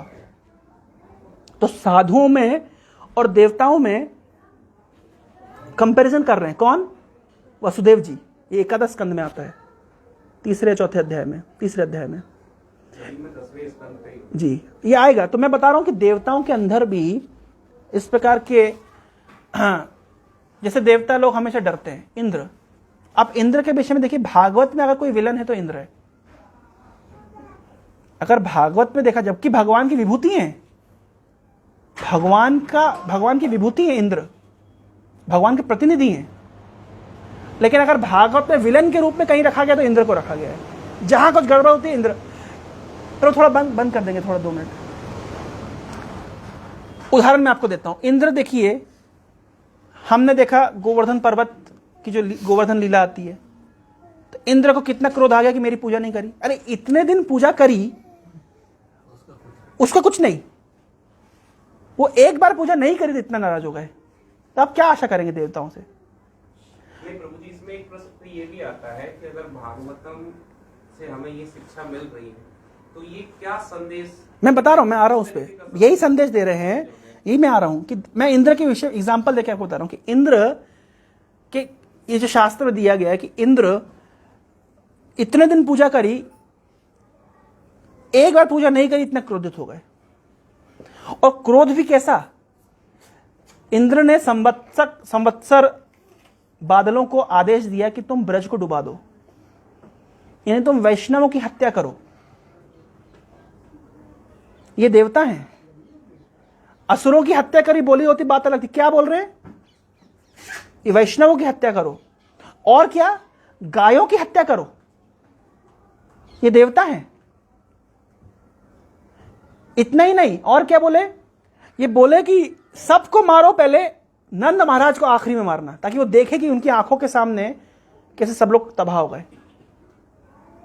इस भावना के साथ में इंद्र ने यह आदेश दिया था संवत्सर बादलों को। इससे क्या शिक्षा मिलती है? तो आचार्य लोग शिक्षा भी बताते हैं कि देखिए, अपनी पदवी के घमंड में कैसे व्यक्ति मदान्वित हो जाता है, कैसे गर्वान्वित हो जाता है, दिखाई नहीं देता उसको कि क्या कह रहा है, क्या कर रहा है। फिर इंद्र के विषय में और भी घटना होती है कि भगवान कृष्ण ने सत्यभामा के साथ गए, भौमासुर का वध किया, इंद्र की मां का कुंडल लौटाया, वरुण का छतरी लौटाया, और पारिजात पेड़ मांगा तो इंद्र को इतना गुस्सा आ गया कि पारिजात पेड़ दिया नहीं, झगड़ा करने लगे। इससे वजह कितना अटैच्ड है। तुम्हारी मां के कुंडल लौटाए। अब कुछ भाई देखिए, कोहिनूर हीरा पहनती थी हमारी एलिजाबेथ जी, इस संसार के एक देश की रानी तो थी, तो देवताओं की मां जो पहनती होगी तो कितना कीमती होगा, वो लौटाया। वरुण का छत्र लौटाया, इंद्र को और भी कुछ असेंबली का कुछ लौटाया, और बाद में थोड़ा पारिजात का पेड़ मांग लिया तो इनको समस्या हो गई। कितना अटैच्ड है ये। इंद्र ने जब देखा कि पृथु महाराज यज्ञ कर रहे हैं तो 99 यज्ञ हो गया, इनको डर लगा कि अगर 100वां अश्वमेध यज्ञ हो गया तो इंद्र मेरी पदवी ले लेंगे ये। तो कितनी बार इंद्र ने घोड़ा चुराया, भगवान को आना पड़ गया, बोला ब्रह्मा जी को आके ब्रह्मा जी को बोलना पड़ा, छोड़ो ये, तुम क्या यज्ञ कर रहे हो, छोड़ो, 99 में संतुष्ट रहो, ये इंद्र से तंग कर रहा है। क्या शिक्षा मिली? देवी देवता भी आसक्त हैं अपनी पोजीशन से, अपनी पावर से, हमेशा डर लगा रहता है उनको। लिखा गया भागवत के 5वें स्कंद में, हमेशा डरा हुआ, क्योंकि भाई बड़ी पदवी वाला व्यक्ति ज्यादा डरता है। गांव के आदमी क्या डर है? उसके पास ऐसा लुटाने के लिए है क्या जो कोई लूट के ले जाएगा? लेकिन जिसके पास शक्ति है, सामर्थ्य है, पदवी है, कितना डर है उसको? आपको क्या लगता है जो बड़ी बड़ी राजनेता हैं वो क्या खुश हैं? उनको डर लगा है कि कब हमको जनता बाहर कर दे। तो इससे क्या पता चलता है कि देवी देवता भी संसार के अंदर फंसे हुए हैं। थोड़ा सा हमसे बड़ी उनकी पदवी है, लेकिन चेतना वैसी है जो एक बद्ध जीव की चेतना होती है। तो इस चेतना का शुद्धिकरण करना है, यह शिक्षा हमें शास्त्र देते हैं। ये शिक्षा शास्त्र दे रहे हैं कि आप चींटी से लेकर ब्रह्मा जी तक के पद को भी प्राप्त कर लेंगे, वो सुख का आपको अनुभव नहीं होगा जो भगवान का भजन करने से मिलेगा। इसलिए कहा जाता है, प्रबोधानंद सरस्वती कहते हैं कि विधि महेंद्रश्च कीटायते। जब कोई व्यक्ति भगवान चैतन्य महाप्रभु की कृपा को प्राप्त कर लिया तो कहते हैं प्रबोधानंद सरस्वती कि उसकी दृष्टि में एक ब्रह्मा या इंद्र की स्थिति भी चींटी के समान हो जाती है। इतना मतलब उसको तुच्छ लगता है, लेकिन वास्तव में अभी हमको तुच्छ नहीं लगता है। यानी हम उससे कितना दूर हैं, उस आध्यात्मिक आनंद से आज हम कितना दूर हैं। तो भागवत हमें याद दिलाती है आज भी हम उसी चीजों में फंसे हुए हैं। हम कर रहे हैं, जब हम कर रहे हैं, कथा सुन रहे हैं, लेकिन वास्तव में अगर हम अपनी ईमानदारी से पूछें क्या हम उन चीजों में रमे हुए हैं कि नहीं है, आज भी उन चीजों में रमे हुए हैं। तो जब तक हम वास्तव में इन सब चीजों, जब तक हम ना समझ जाए कि संसार कचरा है और प्राप्त करने वाली वस्तु ये है, तब तक हम फंसे रहेंगे। ये भागवत हमें बता रही है। ठीक है प्रभु?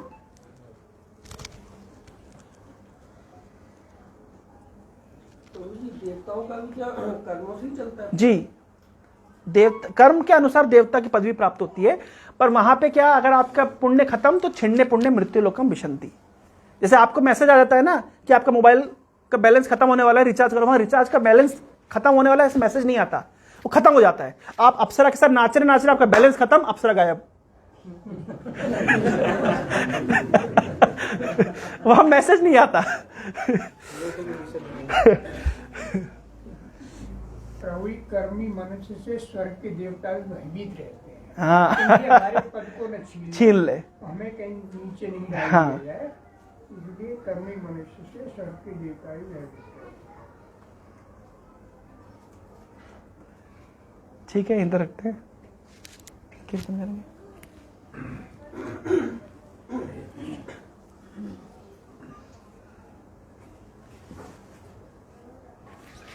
थैंक यू प्रभु। तो बताएंगे, जगतगुरु प्रभु बताएंगे तो ज़्यादा अच्छा। मैं हरे कृष्णा। इस ग्रेस तुकाराम प्रभु के बारे में ज़्यादा तो नहीं जानता, जगतगुरु प्रभु से सुना है थोड़ा बहुत। तो प्रभु जी ने BE उज्जैन इंजीनियरिंग कॉलेज से किया है और वर्तमान में इस्कॉन यूथ फोरम के डायरेक्टर हैं भुवनेश्वर के। और हमारा सौभाग्य है इस ग्रेस जगतगुरु प्रभु के द्वारा, ये हमसे काफ़ी दिनों से हम और आपस में जुड़े हुए हैं। प्रभु जी केलारस के रहने वाले हैं, मुरैना जिला से ही, और उनकी कृपा से आज हम सबको भक्त संग प्राप्त हुआ और काफ़ी कुछ प्रभु जी ने बताया। और अभी शुभ अवसर भी था, कल भद्र पूर्णिमा थी, तो प्रभु जी ने शुरुआत की भद्र पूर्णिमा भागवत का इतिहास बताया। भागवत की कथा के प्रारंभ में परीक्षित महाराज का जो कैसे परीक्षित नाम पड़ा, और काफ़ी कुछ प्रभु जी ने समझाया। क्योंकि कलयुगी जीव हैं तो पूरी तो सारा समरी नहीं बता सकता, लेकिन हमें भागवत क्यों पढ़ना चाहिए, भागवत में विभिन्न जो कथाएं हैं देवताओं के बारे में भी प्रश्न के उत्तर में बताया। तो देवता कौन है, भक्त कौन है, ये भी समझ में आया। क्योंकि हम अभी भगवान कौन है, देवता कौन और भक्त कौन है, ये डिफरेंस हमारे यहाँ क्या है, देवी देवता भगवान सब एक ही समान माने जाते हैं। तो प्रभु जी का क्वेश्चन भी अच्छा था, उसमें आंसर में मतलब यही सिद्ध हो रहा था कि देवता भी थोड़े हो सकता है, मैं झूठूं प्रभु जी बताएंगे कि मतलब जैसे प्रभु जी ने हमें उदाहरण दिया था कि कोई भी व्यक्ति हो, जैसे जेल में है, कोई सोने की जंजीर से बंधा है, कोई चांदी की से, कोई लोहे से, तो हम बद्ध जी लोहे की जंजीर से और देवता एक तरह से देखा जाए तो सोने की जंजीर से बंधे मान सकते हैं, अगर प्रभु जी इसमें करेक्ट कर सकते हैं। तो काफ़ी चीज़ें हमें सुनने को मिली। समय अभाव है, एक्चुअली मुझे भी ड्यूटी निकलना है, तो प्रश्न तो मेरे भी थे एक दो, लेकिन अब तो बाद में देखेंगे। अगर किसी का और कोई प्रश्न है तो कर सकते हैं, समय अभाव नहीं, फिर हम यहाँ फिनिश करेंगे। प्रभु जी को निकलना है केलारस और मुझे निकलना है ग्वालियर। थैंक यू, हरे कृष्णा। हाँ, हरे कृष्ण महामंत्र का विशेष हरे कृष्णा कृष्णा कृष्णा हरे हरे, हरे